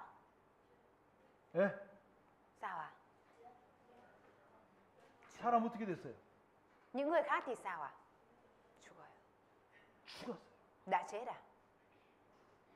방주 안에만 구원받을 수 있는 거예요. Chỉ có thể nhận được sự cứu sống, cứu vớt khi mà đi vào trong con tàu à? 예수님 안에 들어오셔야 돼요. Mình phải đi vào trong Đức Chúa Giêsu à? 예수님 밖엔 다 죽어요. Tất cả những người ở ngoài Đức Chúa Giêsu thì 죄 đều 때문에 chết à? 영원히 멸망받아요. Mình sẽ bị hủy diệt đời đời bởi tội lỗi à? 이 방주 밖에는 ngoài 수영 잘하면 살 수 있어요? ở ngoài con tàu này cho dù bơi giỏi đến mấy có sống nổi không à? 나는 살 수 있다고 한 사람 나와봐요. Ai nói rằng mình có thể sống được ra ngoài đây ạ? 어떻게 살아요? Làm thế nào mà sống được à? 살 수 없어요. Không thể sống được à? 우리는 반드시 예수님 안에 들어오셔야 돼요. Chúng ta nhất định cần phải đi vào trong Đức Chúa Giêsu à? 홍수가 40일이 있었다 그랬어요. Kinh Thánh có nói ạ, nước lụt ở trên mặt đất phủ trên mặt đất suốt 40 ngày à? 방주가 물 위에 떠다녔다 그랬어요. Và chiếc tàu nổi trên mặt nước à? 그리고 여기 보면은 천하의 높은 산이 다 덮였다 그랬어요. Và trong Kinh Thánh có nói tiếp là tất cả những ngọn núi cao dưới bầu trời đều bị ngập trong nước à? 물이 150일 동안 땅에 꽉 찼어요. Và nước bao phủ mặt đất suốt 150 ngày à? 안 놀라시네요. Mọi người không ngạc nhiên à? 150일 동안 온 땅에 물이 꽉 찼다니까요. Nước đã bao phủ trên mặt đất suốt 150 ngày à? 그러면 방주 밖에는 다 죽었을까요? 안 죽었을까요? Nếu vậy thì ngoài cái việc ở trong tàu ra thì tất cả ở bên ngoài đều sống hay chết à? 이게 하나님 죄의 심판입니다. Đây chính là sự phán xét của Đức Chúa Trời về tội lỗi à? 여러분이 죄가 있다면 Nếu như mọi người có tội lỗi à? 이렇게 아직 방주 밖에 있는 겁니다. Thì tức là mình vẫn còn đang ở ngoài con tàu này à? 방주 안으로 들어가셔야 돼요. Mình phải đi vào trong con tàu à? 그게 죄에서 깨끗하게 용서받는 길이에요. Đó là con đường để mình có thể được xóa sạch khỏi tội lỗi à? 너무 말씀 잘 들으셨습니다. Mọi người đã lắng nghe bài giảng rất tốt à? 오시겠습니다. Nên chúng ta được nghỉ 5 phút à? 자, 하나님께서 자, 그러면 이 노아의 방주는 물은 어디서 온 것인가? Vậy thì cái số nước mà xảy ra trong trận đại hồng thủy Noe đến từ đâu ạ? 150일 동안 땅에 비가 완전히 가득 찼는데 Nước đã ngập trên mặt đất trong vòng 150 ngày ạ. 도대체 이 물은 어디서 온 것일까? Thế thì rốt cuộc số nước này đến từ đâu ạ? 자, 여기 보면 Ở trong sách Kinh Thánh có nói cho chúng ta biết 하나님께서 ạ. 창세기 5장 1장에 말씀하시기를 Ở trong sách Sáng Thế Ký đoạn 1 Đức Chúa Trời có nói cho chúng ta biết ạ. 7절에 보면 Câu 7 ạ. 이 지구가 있고 Có trái đất ạ. 궁창이 있습니다. và có vòm nước bao quanh trái đất 그래서 ạ. 궁창 아래 물과 궁창 위의 물로 나뉘게 하라 그랬어요. Vốn dĩ Đức Chúa Trời tạo ra vòm nước ở trên bầu trời và vòm nước ở dưới bầu trời ạ. 궁창을 하늘이라 칭하시니라. Vòm phân cách nước. 8절. Câu 8 có nói Đức Chúa Trời làm nên vòm trời và phân cách nước ở dưới vòm với nước ở trên vòm thì có như vậy. 자, 그래서 홍수 전후의 지구를 비교해 보면 Khi mà so sánh trái đất trước và sau khi có trận đại hồng thủy Noe ạ. 자, 지구가 있으면 지구가 물충으로 지구를 다 이렇게 감싸고 있었어요. Trước trận đại hồng thủy ạ, thì đây là trái đất và bên ngoài trái đất có một lớp nước bao quanh ạ. 자, 홍수 후에 보니까 Và sau trận đại hồng thủy ạ, 이 물충이 다 없어져 버렸어요. toàn bộ cái lớp nước bao bọc bên ngoài trái đất đã tuôn đổ xuống trái đất ạ. 그래서 이 물이 다 쏟아져 버린 겁니다. Và toàn bộ số nước này đã tuôn đổ hết xuống ạ. 뭐 때문에? Vì gì ạ? Vì gì ạ? Nước đã tuôn đổ vì gì ạ? 죄 때문에. Vì tội lỗi ạ. 하나님이 가장 싫어하시는 거는 Điều mà Đức Chúa Trời ghét nhất ạ, 죄입니다. đó là tội lỗi ạ. 그래서 이 물을 다 쏟으셔 가지고 심판하신 겁니다. Đức Chúa Trời đã đổ hết toàn bộ lớp nước này xuống để phán xét ạ. 자, 물층이 있을 때는 Khi mà còn có vòm nước bao quanh trái đất ạ, 사람들이 오래 살았어요. lúc đó người ta đã có thể sống lâu ạ. 저 1억 5천에 떨어진 태양에서부터 Và được bảo vệ khỏi cái ánh nắng mặt trời chiếu vào trái đất ạ. 많은 안 좋은 광선들이 날아오는데 Từ mặt trời nó chiếu những tia ánh sáng có hại vào trái đất ạ. 이 물층이 다 막아줬어요. Nhưng mà bởi vì lúc đó có lớp nước nên nó đã ngăn trở cái 근데 tia 물이 đó ạ. 지구에 다 쏟아지는 바람에 Nhưng mà bởi vì lớp nước này đã đổ vào hết trái đất ạ. 사람은 수명이 확 줄어버렸습니다. Nên là bởi thế mà tuổi thọ của con người đã giảm xuống mạnh ạ. 그래서 태양으로부터 오는 많은 안 좋은 광선을 사람이 그대로 다 막고 있어요. Và vì thế nên con người đã phải tiếp xúc với toàn bộ những ánh nắng có hại từ mặt trời ạ. 자, 그래서 노아 시대의 물이 다 쏟아진 겁니다. Toàn bộ số nước ạ đã tuôn đổ xuống trong trận đại hồng thủy Noe ạ. 자, 이렇게 한쪽에만 계속 태양을 쬐면 Khi mà một khuôn mặt của mình liên tục bị ánh nắng mặt trời chiếu vào ạ, 이런 현상이 벌어져요. thì sẽ xảy ra cái hiện tượng như thế này ạ. 자, 노아 홍수 전후의 수명을 비교해 보면 So sánh tuổi thọ trước và sau hồng thủy Noe, 노아 때까지 이렇게 오래 살았는데 người ta đã sống thọ như thế này cho đến thời của Noe ạ. 홍수가 지난 뒤에는 Nhưng sau khi mà có hồng thủy xảy ra, 이렇게 수명이 확 줄어버린 겁니다. tuổi thọ của con người đã giảm mạnh xuống như thế này ạ. 자, 노아 홍수 전 하늘에 물층이 존재됐고 Trước khi mà có hồng thủy Noe thì đã tồn tại vòm nước trên bầu trời ạ. 햇빛 생물의 해로운 고주파 방사선을 차단해줘서 Và nó giúp chặn bức xạ tần số cao có hại trong ánh sáng mặt trời 지구 전체가 아주 온난한 기후였습니다. và điều chỉnh nhiệt độ phù hợp mang lại khí hậu ấm áp trên toàn 그래서 trái đất. 900살까지 가능해요. Bởi vậy nên lúc đó con người có thể sống đến 900 tuổi ạ. 좀 놀래봐요. Mọi người thử ngạc nhiên cái coi ạ. 900살. 900 tuổi ạ. 고마워요. Dạ vâng, xin cảm ơn ạ. 이 물층이 지구를 감싸고 있기 때문에 Vì vòm nước này đã bao phủ quanh trái đất ạ. 가능했습니다. Nên là 근데 이 điều này là 물층이 có khả năng 노아 ạ. 시대 때 다 쏟아져 버렸어요. Nhưng bởi vì số nước này đã tuôn đổ xuống hết trong trận đại hồng thủy Noe ạ. 지금 이렇게 못 살아요. Nên là bây giờ con người không có thể sống thọ đến mức như thế này ạ. 죄 때문에 그래요. Vì tội lỗi nên mới vậy ạ. 자, 이때 노아 방주가 있었던 증거들입니다. Đây chính là những chứng cứ về trận đại hồng thủy Noe lúc đó ạ. 화석들이 많아요. Có rất nhiều hóa thạch mà người ta đã phát hiện ra. 자, 이런 화석들이 어떻게 생겼냐면은 Và những hóa thạch này thì có hình thù 뒤에 như 또 thế nào ạ? 설명할게요. Lát nữa tôi sẽ chia 그다음에 sẻ. 물은 어디로 갔을까? Và những số nước nhiều như thế này đã đi về đâu ạ? 이 엄청난 물은 다 어디로 갔지? Số nước nhiều như vậy đã đi về đâu ạ? 자, 봅시다. Chúng ta cùng xem ạ. 자, 성경에 보니까 읽어주세요.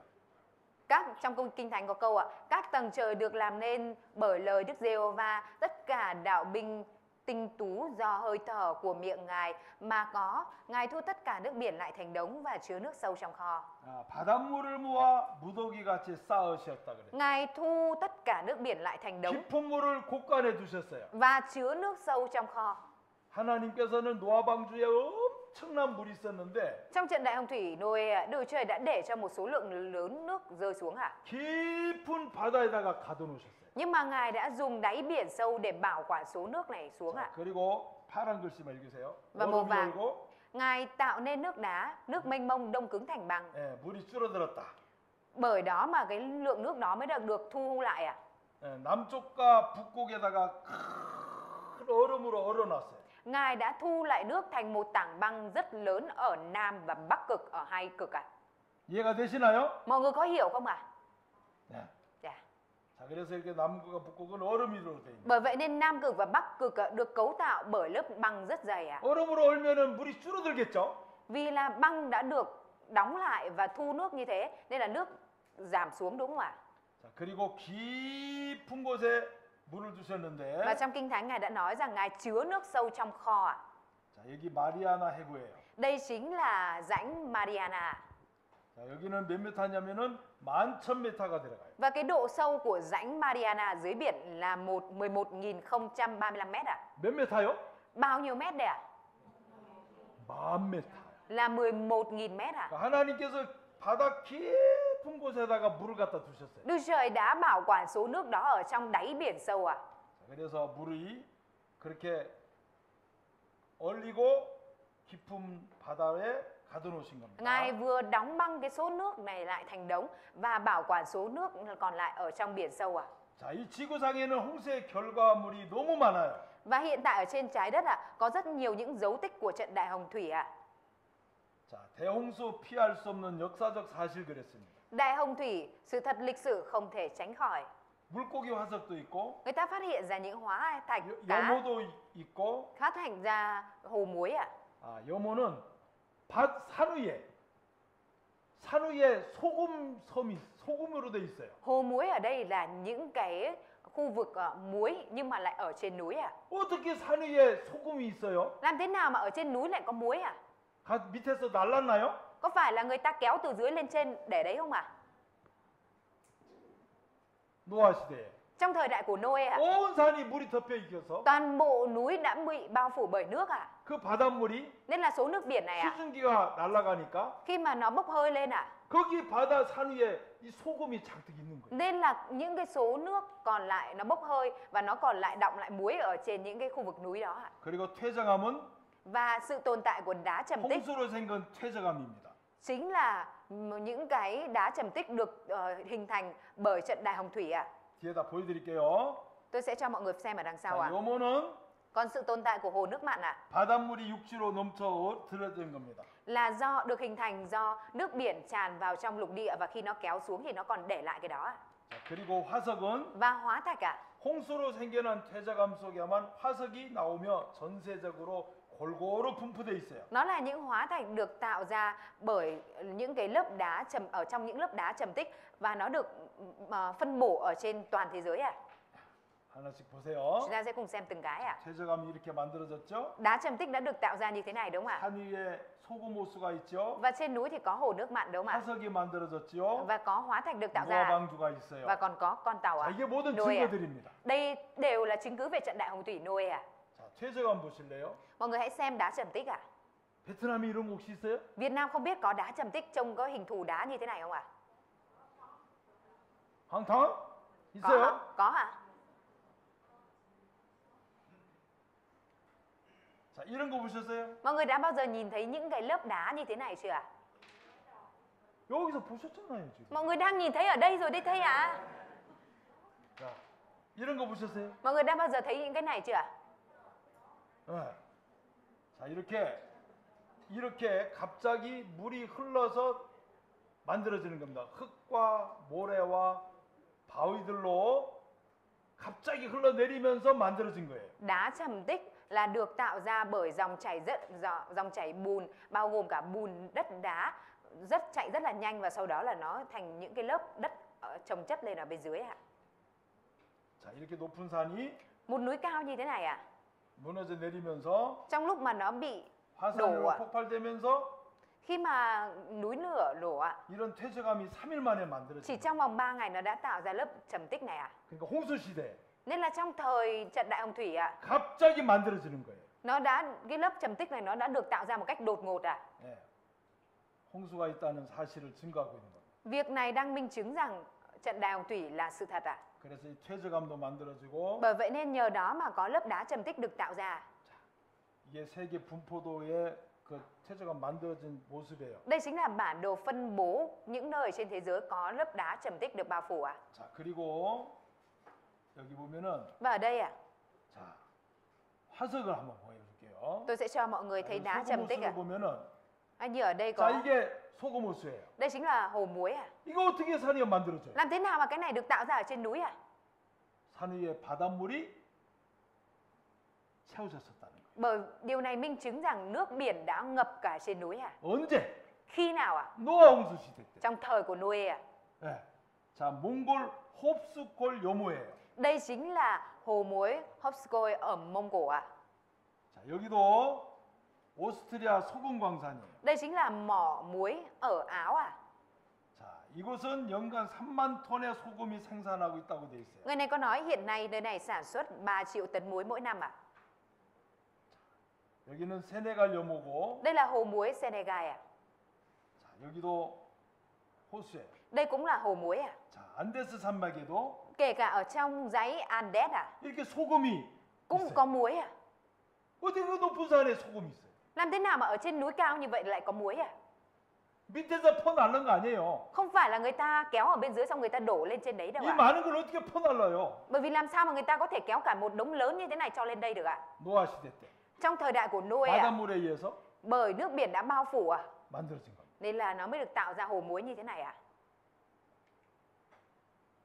해발 3,400m예요. Sa mạc muối này nằm ở độ cao 3.400 m so với mực nước 우유니 biển. 소금 사막이 있어요. Đây là sa mạc muối Uyuni ạ. 여기 가보신 적 있어요? Mọi người đã bao giờ đến đây chưa ạ? 볼리비아? Bolivia. 한번 가보세요. Mọi người hãy thử đi một lần xem ạ. 이 차가 다니잖아요, 위에. Xe còn di chuyển ở trên này ạ. 너무 신기하죠. Rất là thần kỳ đúng không ạ? 어떻게 3,400m 그 높은 산 위에 이런 소금 호수가 있어요? Làm thế nào ở một độ cao là 3.400 m so với mực nước biển lại có hồ muối như thế này, có sa mạc muối như thế này 노아 ạ? 방주가 분명히 있었다, 없었다? Tàu Noe có thực sự là có thật hay không ạ? 아, 확실하게 Mọi người nói 있었다, một cách tự 없었다? tin, mọi người nói một cách tự tin xem ạ, có hay không ạ? 와! 어? 확실히 있는 거예요. Chắc chắn là có ạ. 네, 확실히 있어요. Có, chắc chắn là 자, 이거 có. 봐요. Mọi người nhìn xem ạ. 네, 볼리비아 국민들이 소금 보고 오잖아요. Người dân ở Bolivia đang sử dụng muối này ạ. 자, 청전 소금. 자, 또 있어요. Còn có một điều nữa ạ. 자, 하나님께서 있잖아요. 이런 화석들을 잔뜩 또 남겨놨어요. Đức Chúa Trời đã để lại rất nhiều những hóa thạch của cá như thế này ạ. 이런 화석들은 Những hóa thạch như thế này ạ. 한꺼번에 막 화석이 됐잖아요, 물고기가. Là tất cả đàn cá này nó đã bị thành hóa thạch ngay trong một lần, trong một lúc đúng không ạ? 자, 산은 오르고 골짜기는 내려간나이다 돼 있어요. Núi nhô lên, chúng chụp xuống, đây là câu Kinh Thánh đấy ạ. 이게 태저가 만들어지는 거잖아요. Đá trầm tích đã được tạo ra. 자, 에베레스트 산 아세요? Mọi người có biết núi Everest không ạ? 8,000m가 넘는데 Đây là ngọn núi cao hơn 8.000 mét à? 바다 생물의 화석들이 있어요. Nhưng mà ở trên ngọn núi cao này lại có hóa thạch của 그 sinh vật 높은 biển ạ. 산까지 바닷물이 다 덮였다는 증거예요. Điều này mang theo ý nghĩa đó chính là kể cả ngọn núi cao đó cũng đã bị bao phủ ở trong nước biển ạ. 안 그러면 이 높은 산에 화석이 만들어질 리가 없어요. Nếu không như vậy thì không có lý nào mà núi cao như vậy lại có thể có hóa thạch của loài cá biển ạ. 예, 로키 산맥에도 Đây là dãy núi Rocky ạ. 이런 화석이 있잖아. Ngươi cũng có hóa thạch như thế này ạ. 이 사람은 베트남 사람 아니에요. Người này không phải là người Việt Nam đâu ạ. 있어요. Có hóa thạch đấy ạ. 자, 하나님께서는요. 방주에 있었다는 사실을 확실하게 증거해 주고 있는 게 너무 많습니다. Có rất nhiều những chứng cứ rõ ràng để Đức Chúa Trời cho chúng ta minh chứng cho chúng ta thấy được rằng có tàu Noe và có trận đại phong 자, thủy 그리고 Noe ạ. 여기 보면 방주는 어디에 있었을까? Và vậy thì bây giờ con tàu Noe này đang nằm ở đâu ạ? 요 아라랏이라고 돼 있죠. Ở đây có ký hiệu là núi Ararat 요 đúng không ạ? 아라랏산 여기에 있어요. 아예. Núi Ararat nằm ở đây ạ. 예. 아라랏산 여기에 이거 아라랏산. Núi Ararat là đây ạ. 터키 아시나요? 터키? Mọi người có biết Thổ Nhĩ Kỳ không ạ? 오, Ồ, 터키에 있어요. 터키. núi Ararat nằm ở Thổ Nhĩ Kỳ ạ. Ở đây ạ. Là đây ạ. 자, 여기 방주를 터키에 있는 아라랏산에 있는 방주를 보신 분들이 많아요. Có rất nhiều người đã thấy trực tiếp tàu Noe ở trên núi Ararat 이게 ạ. 다 그 이야기입니다. Đây đều là những chia sẻ của họ ạ. 이거 다 보신 분들이 많아요. Có rất nhiều người đã thấy tàu Noe ở trên núi Ararat à?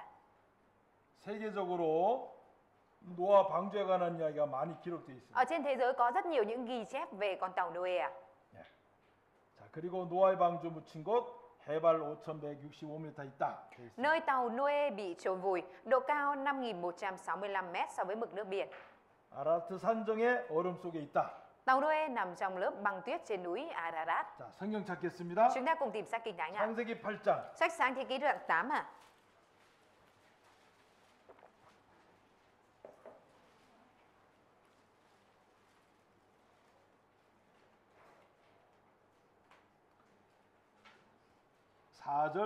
Câu 4 ạ. 1절부터 Câu 1 ạ. Đức Chúa Trời nhớ đến Noe cùng các loài thú rừng và gia súc ở trong tàu với ông, nên Ngài khiến một trận gió thổi ngang qua mặt đất và nước rút xuống. 2절 Câu 2. Các nguồn của vực lớn và các cửa đập trên trời đóng lại, mưa từ trời không đổ xuống nữa. 3절 Câu 3. Nước rút dần xuống khỏi mặt đất, sau 150 ngày nước mới xuống thấp.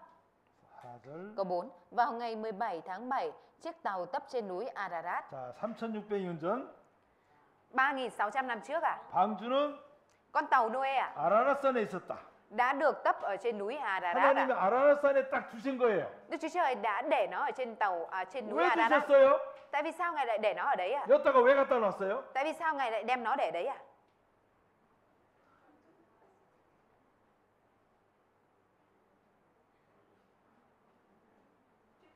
우리를 사랑해서 Vì yêu thương chúng ta. 성경이 사실인 걸 가르쳐 주시려고. Ngài muốn dạy cho chúng ta biết được rằng sách Kinh Thánh là sự thật à? 그리고 성경을 믿으라고. Và để cho chúng ta tin sách Kinh Thánh à? 하나님께서 방주를 없애도 되는데 Rõ ràng Đức Chúa Trời có thể làm biến mất con tàu đó à? 방주를 아라라산에 딱 갖다 놓고는 Nhưng mà Đức Chúa Trời vẫn để con tàu này trên núi như vậy à? 우리로 하여금 지금도 와 성경 사실이구나. Để cho chúng ta, những người sống ở trong ngày nay 하나님 vẫn biết được 말씀 rằng 사실이다. sách Kinh Thánh là sự thật và lời của Đức 방주 Chúa Trời là 진짜 sự thật. 있었다. Tàu Noe thực sự có thật. 그리고 하나님이 지금도 방주처럼 방주의 물의 심판처럼 우리 죄에 대해 심판하신다. Và Đức Chúa Trời cũng sẽ phán xét tội lỗi của chúng ta giống như trong thời của Noe à? 그거를 증거하시는 거예요. Ngài muốn làm chứng điều đó à? 자, 이 보세요. Mọi người hãy nhìn đây ạ. 노아 방주 고고학적 증거 와라라산 오랜 목적 건축물 발표했습니다. 이 직접 가본 사람들이에요. Đây là những người đã trực tiếp đi trên núi Ararat và phát hiện ra bằng những bằng chứng khảo cổ học về con tàu Noe ạ. 직접 가서 사진을 찍어왔어요. Họ đã trực tiếp đến đây và chụp hình lại à? 사실이죠? Là sự thật đúng không ạ? 네. 자, 이게 만들어 놓은 겁니다. 노아 아크 있어요. Người ta đã làm ra mô hình của con tàu Noe à? 홍콩에 가면 Vâng, khi mọi người đến Hồng Kông ạ, 공항에서 ở sân bay ạ, 시내로 들어가다 보면 khi mà mọi người đi vào trong thành phố ạ, 긴 다리가 하나 나와요. sẽ có một con tàu một cây cầu rất dài ạ. 그 다리 밑에다가 Ở bên dưới cây cầu đó ạ, 이 노아 방주를 갔다 오신 분들이 그대로 방주를 만들어 놓고 거기 갔다 온 것을 전시해 놨어요. những người mà đã trực tiếp thấy con tàu Noe này ạ, đã làm lại mô hình của con tàu Noe theo đúng kích thước như vậy và bảo quản những cái chứng cứ đã thấy được ở trên con tàu Noe ở trong đây ạ. 자, 그래서 하나님께서 노아 시대에도 이렇게 심판을 하신 겁니다. Đức Chúa Trời đã phán xét những người ở trong thời Noe như thế này ạ. 여러분에게 꼭 부탁드리고 싶은 게 하나 있어요. Có một điều mà tôi nhất định muốn nhờ mọi người ở đây ạ. 여기에 이 계신 분 중에 Trong số những người ở đây ạ, 한 사람도 죄 때문에 멸망당하시면 안 돼요. nhất định không có một ai được bị hủy diệt vì tội lỗi ạ, không được để như vậy ạ. 네, 모두가 구원을 받고 Mong rằng tất cả mọi người đều có thể nhận được sự cứu rỗi ạ, 천국에 가시기를 간절히 바라요. và có thể lên được thiên đàng ạ. 네, 하나님께서는 노아 방주를 통해서 Thông qua tàu Noe ạ, 자, 우리 성경 한번 봐요. chúng ta cùng tìm Kinh Thánh ạ. 자, 우리 베드로후서를 보세요. Chúng ta cùng mở sách Phê-rơ 2 ạ. 베드로후서 Phê-rơ 2 ạ, 3장 đoạn 3.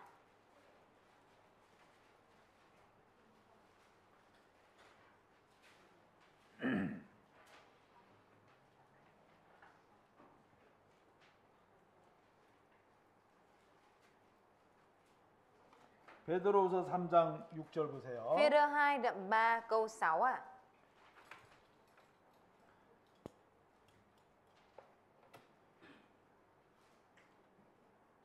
읽어주세요. 6절. Câu 6 à? Cũng bởi nước mà thế giới thời ấy đã bị ngập lụt và bị hủy diệt. 자, 그 다음에 7절. Câu 7. Nhưng cũng bởi lời ấy mà trời đất hiện nay đã được dành cho lửa và được giữ lại cho đến ngày phán xét và hủy diệt những kẻ vô luân. 자, 8절. Câu 8. Thưa anh em yêu dấu, đừng quên rằng trước mặt Chúa một ngày như nghìn năm như một ngày. 9절. Câu 9. Chúa không chậm trễ về lời hứa của Ngài như một số người nghĩ đâu, nhưng Ngài kiên nhẫn đối với anh em, không muốn một người nào chết mất mà muốn mọi người đều ăn năn. 자, 하나님께서 이 베드로가 노아의 방주 말씀을 그대로 인용했습니다. Đức Chúa Trời đã vận dụng cái câu nói về tàu Noe nói với Phi-rơ à? 자, 3장 6절에 보시면 Đầm 3 câu 6 à? 자, 세상은 물의 넘침으로 멸망했다고 돼 있어요. Ở đây con nói là thế giới thời ấy đã bị ngập lụt và bị hủy diệt à? 자, 그다음에는 하나님께서 bởi nước à? 7절에 Và sau đó câu 7 à? 노아에게 멸망시켰던 그 말씀이 앞으로는 불사르기 위해서 이 땅을 심판을 기다리고 계십니다. Phía trước Chúa nói là thế giới thời ấy bị hủy diệt bởi nước, và phía sau Chúa có nói là còn hiện nay thì thế giới sẽ được dành cho lửa, sẽ bị hủy diệt bởi lửa. 자, 9절에 보면 Câu 9 à? 하나님의 마음을 말씀하셨어요. Đức Chúa Trời đã nói về tấm lòng của Ngài. 아무도 멸망치 않고 Ngài cũng mong muốn không một ai bị hủy diệt 다 회개하기를 이르기를 원하시느니라. và mong muốn mọi người đều ăn năn à? 자, 따르세요. 아무도 멸망치 않고 Mọi người nói theo tôi ạ, không muốn một người nào chết mất 다 회개하기를 원하신다. mà muốn mọi người đều ăn năn. 노아 시대를 통해서 Thông qua thời Noe ạ, sự 아, phán xét 우리도 Noe. 죄가 있으면은 멸망당하는구나. À, nếu như mà có tội lỗi thì sẽ bị phán xét, sẽ bị hủy 이 diệt. 멸망을 당하지 않고 구원받기를 간절히 원하신다. Đức Trời mong muốn chúng ta có thể được cứu vớt và không bị hủy diệt. 그게 하나님 마음입니다. Đó chính là tấm lòng của Đức Chúa Trời à. 그래서 여기 계신 분들은 Bởi vậy nên những quý vị ở đây à, 노아 시대처럼 에이 설마 심판하실까? không, 물이 많이 와가지고 방주가 뜰까? 그러다가 다 죽어버렸잖아요. nếu như mà mình suy nghĩ giống như những người ở trong thời Noe rằng làm gì có mưa, làm gì có nước nào mà đến mức mà có thể làm để cho con tàu nổi lên như vậy, nếu như vậy thì sẽ bị hủy diệt hết à. 여기 계신 분들 가운데 Những vị ngồi ở đây à, 한 사람도 mong rằng không một ai 죄 때문에 심판을 받지 않기를 하나님은 간절히 원하십니다. bị hủy diệt bởi tội lỗi ạ. Đó là điều mà Đức Chúa Trời thực sự rất khao khát ạ. 그래서 여러분을 사랑하시기 Vì 때문에 Đức Chúa Trời yêu thương quý vị ạ, 방주를 만들어 놓고 nên Ngài đã để làm ra con tàu đó 노아의 ạ. 방주를 공부하게 한 거예요. Và để nó còn ở đấy để chúng ta có thể nhìn vào và học ạ. 자, 다시 한번 따라합니다. Mọi người hãy nói lại theo tôi ạ. 아무도 멸망치 않고 Ngài mong muốn không một ai bị chết mất.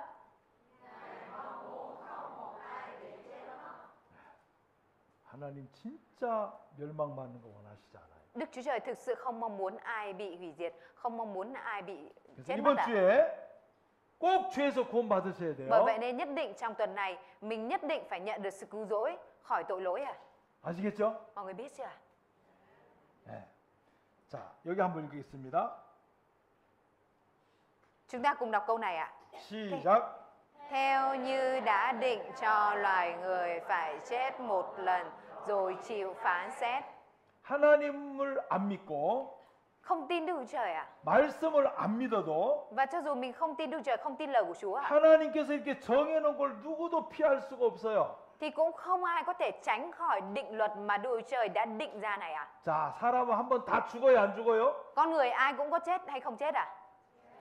나는 안 죽어요, 사람. Ai nghĩ rằng mình không chết đứng ra đây ạ? 나는 절대로 안 죽을 거예요. 나와봐요. Tôi tuyệt đối không chết đâu. Ai như vậy đứng ra đây ạ? 반드시 죽어요. Nhất định ai rồi cũng sẽ chết ạ. 이건 하나님 말씀으로 정해놓은 거예요. Đây là điều mà Đức Chúa Trời đã định ra bằng lời của Ngài ạ. 누구도 하나님 말씀을 변화시킬 사람 없어요. Không có một ai có thể làm thay đổi lời của Đức Chúa Trời ạ. 자, 돈 있으면 돈이 죽음을 막을 수 있을까요? Có tiền liệu có thể nào mà ngăn được cái chết lại không ạ? 대통령이라고 죽음을 막을 수 있을까요? Vì là tổng thống nên có thể nào mà ngăn cái chết được không ạ? 예쁘다고 안 죽는가요? Có phải là vì xinh đẹp nên không chết không ạ? 죽음을 막을 수 있는 힘은 아무것도 없어요. Không có một ai có sức nào có thể ngăn cái chết lại à?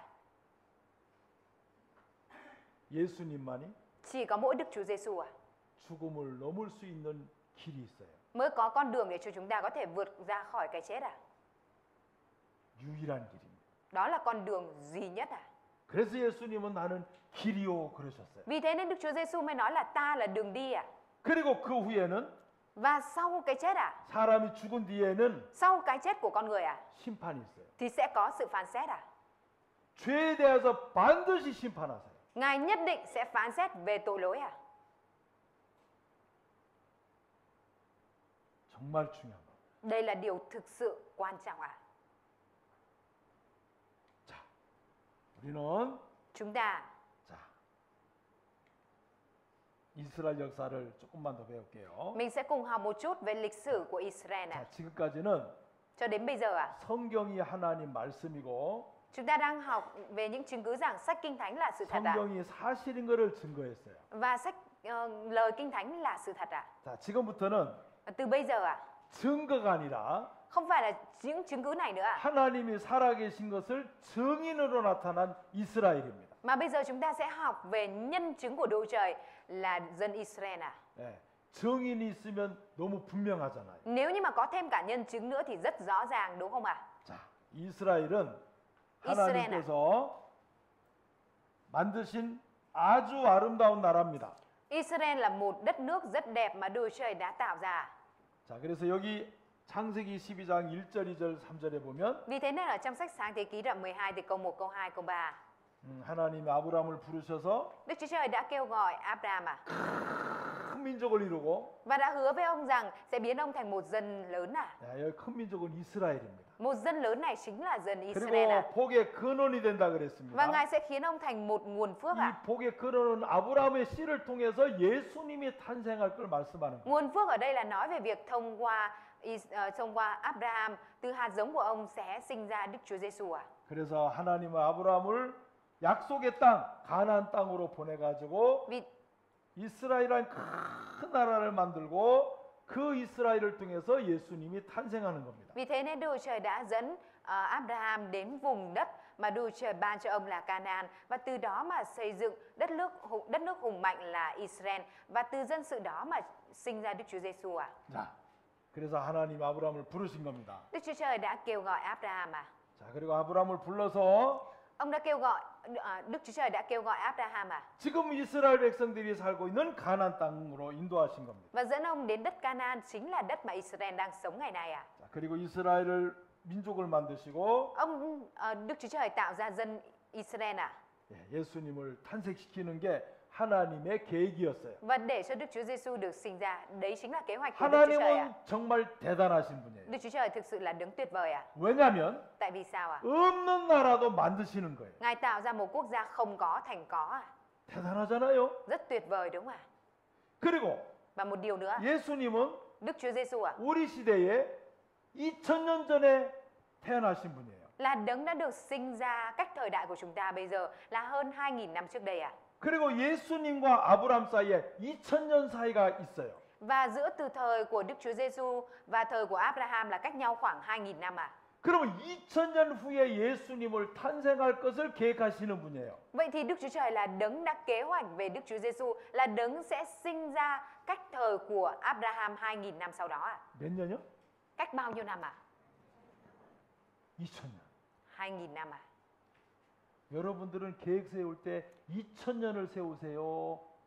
1년을 세우세요? Mọi người khi lên kế hoạch thì chúng ta sẽ lên kế hoạch của 2000 năm sau hay là lên kế hoạch của một năm này thôi à?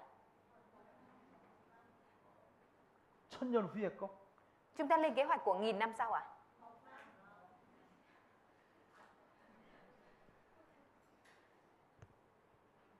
하나님은 2000년 후에 걸 세우세요. Đức Chúa Trời là đấng lên kế hoạch của 2000 năm sau à? 야, 하나님의 능력이 대단하잖아요. Quyền năng lực của Đức Trời rất tuyệt vời đúng không ạ? 이런 하나님을 내 아버지로 삼고 살면 Nếu như mà mình có thể để Đức Trời đó thành cha của mình mà sống à? 어떨까요? Thì thế nào ạ? 대단합니다. 따봉이에요. Là cái này tiếng Việt gọi là gì ạ? Số 1 ạ. 진짜 아름다운 Thực 거예요. sự rất là đẹp ạ. 최고예요. Là tuyệt vời ạ. 이런 하나님을 내 아버지로 삼고 사는 것입니다. Mình có thể đặt để Đức Trời đó thành cha của mình mà sống thì đó là điều tuyệt vời ạ. 자, 여기 보면요. 하나님이 아브라함을 이스라엘을 선택한 이유가 분명히 나와 있어요. Trong câu kinh thánh này có nói rõ cho chúng ta biết lý do rất rõ ràng tại sao Đức Trời lại lựa chọn dân Israel ạ. 나의 증인 나의 종으로 택함을 입었다고 돼 있어요. Các con là nhân chứng của ta và là đầy tớ ta đã chọn. 이게 이스라엘입니다. Đây là chỉ về dân Israel ạ. 하나님은 이스라엘을 하나님이 살아계시다는 증인으로 삼은 거예요. Đức Chúa Trời đã chọn lựa dân Israel để làm nhân chứng, minh chứng về sự tồn tại của Đức Chúa Trời ạ. 이스라엘 역사를 보면 Chúng ta nhìn vào lịch sử của Israel ạ. 하나님의 살아계신 걸 분명히 알 수 있어요. Chúng ta có thể biết rõ ràng về sự tồn tại của Đức Chúa Trời ạ. 자, 하나님의 증인 이스라엘입니다. Israel, nhân chứng của Đức Chúa Trời. 이스라엘 역사를 보면 Thông qua lịch sử của Israel, 와, 하나님 진짜 살아계시네. mình có thể biết được rằng wow, Đức Chúa Trời thực sự tồn tại ạ. 왜냐하면 이스라엘 역사는 Vì lịch sử của Israel ạ, 말씀하신 그대로 역사가 이어져요. nó được xảy ra y theo những gì mà Đức Trời đã ghi chép ạ. 천년 전에 말씀하시고 Đức Trời đã nói từ 1000 năm trước đây ạ. 천년 후에 그대로 그 말씀하신 Nhưng 대로 trong suốt 1000 năm đó thì mọi thứ nó đều được xảy ra đúng theo những gì mà Đức Trời đã phán ạ. 이런 나라는 없어요. Không có một quốc gia nào như thế này ạ.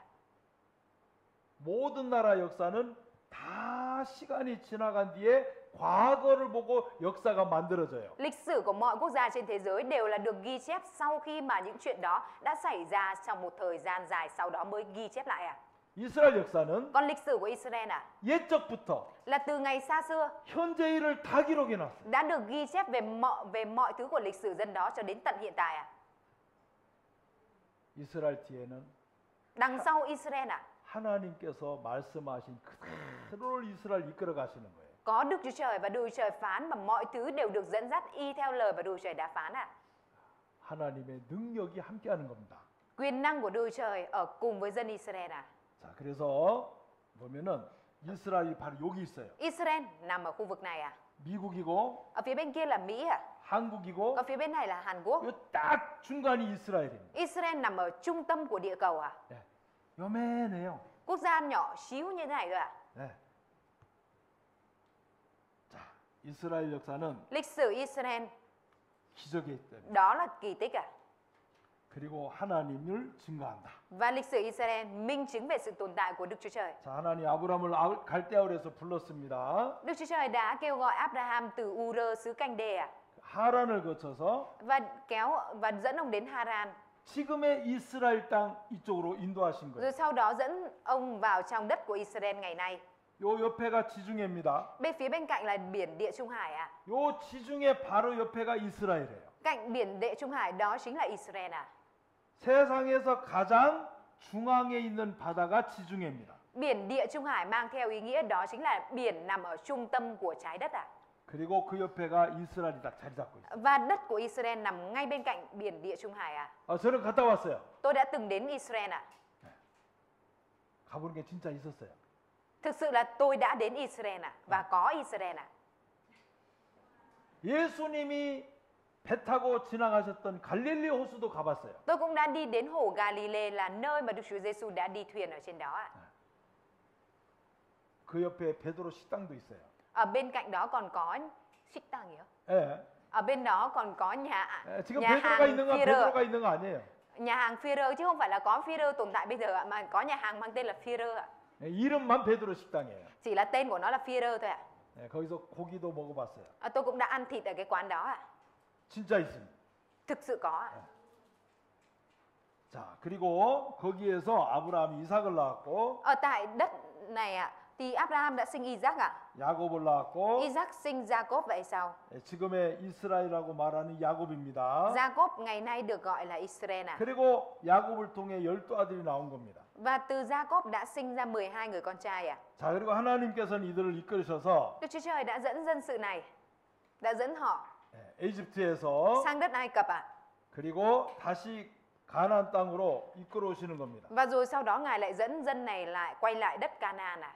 자, 그런데 이때 Tuy nhiên lúc này 하나님이 모세를 세웠죠. Đức Chúa Trời đã kêu gọi một người tên là Môi-se. 자, 모세를 세워가지고 홍해를 건너갑니다. Ngài đã kêu gọi Môi-se và dẫn dân Israel đi qua biển đỏ. 이 파란 부분이 홍해예요. Cái khu vực màu xanh này chính là biển đỏ. 이 홍해를 하나님이 가르시고 Ở tại đây Đức Chúa Trời đã rẽ biển đỏ ra 이스라엘 백성들을 건너가게 và để cho dân Israel đi qua biển đỏ. 자, 이게 출애굽이라고 하는 겁니다. Đây được gọi là sự kiện Xuất Ai Cập. 자, 이 출애굽인데 Và trong sách Kinh Thánh có một cuốn sách mang tên 그 Xuất Ai Cập ký. 홍해를 갈라놓으시는 말씀이에요. Có câu Kinh Thánh nói rằng Ngài đã rẽ biển đỏ đó ra. 동풍으로 밤새도록 바닷물을 물러가게 하셔가지고 Đức Chúa Trời suốt đêm đó, Đức Giê-hô-va khiến cho một trận gió đông thổi mạnh để dồn biển lại. 바다가 마른 땅이 됐습니다. Ngài đã khiến nước biển thành đất khô. 이게 어떻게 가능해요? Làm thế nào mà điều này có thể xảy ra? 어떻게 바다가 마른 땅이 Làm thế 됩니까? nào mà nước biển lại thành đất khô? 하나님의 능력입니다. Đây chính là quyền năng của Đức Chúa Trời. 그리고 이스라엘이 건너갔어요. Và dân Israel đã đi bộ qua đó. 이렇게. Như thế này. 자, 그리고 이 모든 글은 모세가 이끌고 홍해를 건너갔다는 것은 애굽의 이집트의 이 파피루스라는 종이에 다 기록되어 있어요. Và nội dung mà Môi-se dẫn theo dân Israel đi qua biển đỏ đều được ghi chép ở trong một loại giấy cói được bảo quản ở Ai Cập ngày nay. 예, 이렇게 전부 다 기록되어 있습니다. Nội dung này đều ghi chép lại. 자, 그리고 하나님께서 이집트에서 이스라엘을 이끌어내기 위해서 10가지 재앙을 내리셨는데 그 모습도 다 기록되어 있습니다. Và lúc mà Đức Chúa Trời dẫn dân Israel ra khỏi Ai Cập, Đức Chúa Trời đã giáng 10 tai ương xuống Ai Cập và tất cả những nội dung về tai ương này đều được ghi chép ở trong bản này. 자, 모세의 기적 바람의 힘이었다. Kỳ tích của Môi-se là nhờ vào sức gió. 홍해가 갈라진 걸 이야기합니다. Ở đây là nói về việc biển đỏ được rẽ ra. 그리고 이스라엘 백성들이 홍해를 건너기 전에 그 있었던 머물렀던 장소가 바로 여기 나옵니다. Và ở trong Kinh Thánh còn nói rõ đến địa điểm mà dân Israel đã ở đó trước khi mà biển đỏ được rẽ ra. 바로 여기예요. Đó chính là tại đây. 빨간 게 Cái chấm màu đỏ ở Được đây, ở phía đấy đấy. 여기를 건너가게 된 겁니다. Đức Chúa Trời để họ đi qua đây. 자, 이쪽은 사우디고 Phía bên này chính là Ả Rập và Saudi. 이쪽은 이집트입니다. Còn phía bên kia là đất Ai Cập. 여기가 바로 이들이 장막 찍던 누에바예요. Còn cái khu vực mà họ đóng trại đó chính là nằm ở phía bên này được gọi là Dueba. 그래서 여기 건너가게 하신 겁니다. Và Đức Chúa Trời đã để họ đi bộ qua biển. 자, 여기가 누에바예요. Đây chính là Dueba. 예. 여기로 하나님이 이스라엘 인도하시고 Đức Chúa Trời đã dẫn dân sự Israel đi đến đây. 그리고 이 홍해를 건너가게 한 겁니다. Và rồi Ngài để cho dân Israel đi qua biển đỏ. 놀랍죠? Rất kinh ngạc đúng không ạ? 자, 여기를 딱 건너가게 했는데 Chính chỗ này là chỗ duy nhất có thể đi bộ qua. 요 건너간 요 하나님이 이스라엘 백성들을 인도한 요 홍해 요 길만 지대가 저 바다가 깊지 않아요. Chỉ duy nhất cái chỗ mà đúng cái chỗ mà Đức Chúa Trời để dân Israel đi qua thì cái độ sâu của nền biển nó không quá sâu và nó chỉ thoai thoải thôi. 자, 물로 덮여 있지만 Mặc dù bên trên nước 이스라엘 bao phủ 백성들은 눈으로 이 바다의 깊이를 전혀 볼 수 없어요. nhưng mà dân Israel bằng mắt thì tuyệt đối không có biết được độ sâu của biển bên dưới là bao nhiêu. 근데 이스라엘 이끄시는 하나님은 Nhưng Đức Chúa Trời là đấng dẫn dân Israel đi. 다 알아요, 몰라요? Thì biết hết hay không biết 그리고 이들을 인도하세요, 안 인도하세요? Và Đức Chúa Trời có dẫn dắt dân sự này hay không 놀랍잖아요. Rất kinh ngạc đúng không 자, 그래서 평균 수심이 1200m인데 Độ sâu bình quân ở lòng biển đỏ là 1.200 mét 자, 여기를 건너가게 하셨어요. Chỉ duy nhất cái chỗ này là thoai thoải và Đức Chúa Trời đã để họ đi qua đây 자, 여기만 지대가 낮죠? Chỉ có duy nhất cái thềm đất ở dưới này là thoai thoải thôi đúng không 네, 나머지는 너무 깊습니다. Còn lại chỗ còn lại thì đều rất sâu 근데 여기로 싹 하나님께서 이끌어 주신 Đức 거예요. Chúa Trời đã dẫn dắt dân sự Israel đi đúng qua đây 이걸 보고 기적이라고 하는 거예요. Nhìn vào đây chúng ta có thể thấy đây là kỳ tích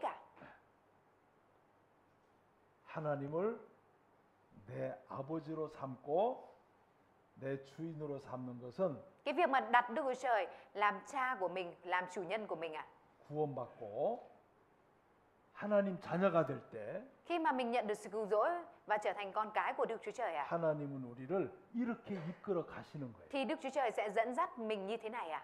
아셨죠? Mọi người biết chưa ạ? 자, 오늘 수고가 많으셨습니다. Ngày hôm nay mọi người đã rất vất vả rồi ạ.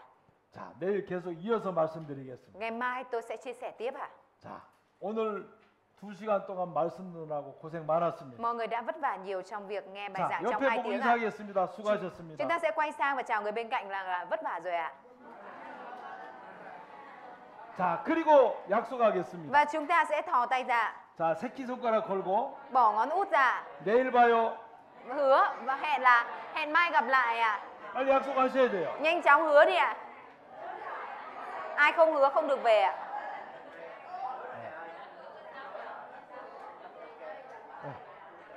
고생들 Mọi 많았습니다. người vất vả nhiều rồi ạ. 내일 뵙겠습니다. Hẹn gặp lại mọi người vào ngày mai. 기도드리겠습니다. Chúng ta cùng cầu nguyện ạ. 하나님 감사합니다. Chúa ơi, chúng con xin dâng lời cảm tạ ơn Chúa. 우리가 성경을 공부하면서 하나님께서 함께 하시고 살아계심을 배웁니다. Trong lúc chúng con học sách Kinh Thánh, chúng con đang học về sự tồn tại của Đức Chúa Trời và về sách Kinh Thánh. 성경이 사실이며 진리인 것을 배웁니다. Chúng con đang học về sách Kinh Thánh và học về chân lý. 그리고 하나님께서 죄에 대해서 반드시 심판하시는 것을 배웁니다. Và chúng con đang được học rằng Đức Chúa Trời là đấng nhất định sẽ phán xét về tội lỗi.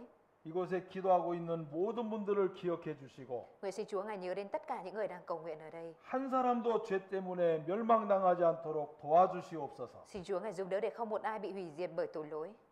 노아 시대처럼 많은 사람들이 하나님의 말씀을 의심해서 멸망으로 죽었습니다. Đã có rất nhiều người bị hủy diệt bởi vì sự nghi ngờ về lời của Đức Chúa Trời trong trận đại hồng thủy Noe. 하나님 우리를 사랑해 주시고 꼭 구원해 주시게 되기를 기도합니다. Nhưng Đức Chúa Trời là đấng yêu thương chúng con. Nguyện xin Chúa ngài nhất định cứu vớt chúng con. 늦은 밤 돌아가는 발걸음 지켜주시고 Nguyện xin Chúa ngài cũng gìn giữ bước chân của mọi người về trong đêm muộn được an toàn. 안전하게 보호하여 주시옵소서. Xin Chúa ngài bảo vệ mọi người được an toàn. 또 내일 다시 만날 수 있도록 Và 도와주시옵소서. xin Chúa ngài nhất định giúp đỡ để ngày mai mọi người có thể đến tiếp. 예수님 이름으로 Chúng 기도드립니다. con thành kính cầu nguyện nhân danh Đức Chúa Giêsu Christ. 아멘. Mọi người 수고하셨습니다. vất vả rồi ạ.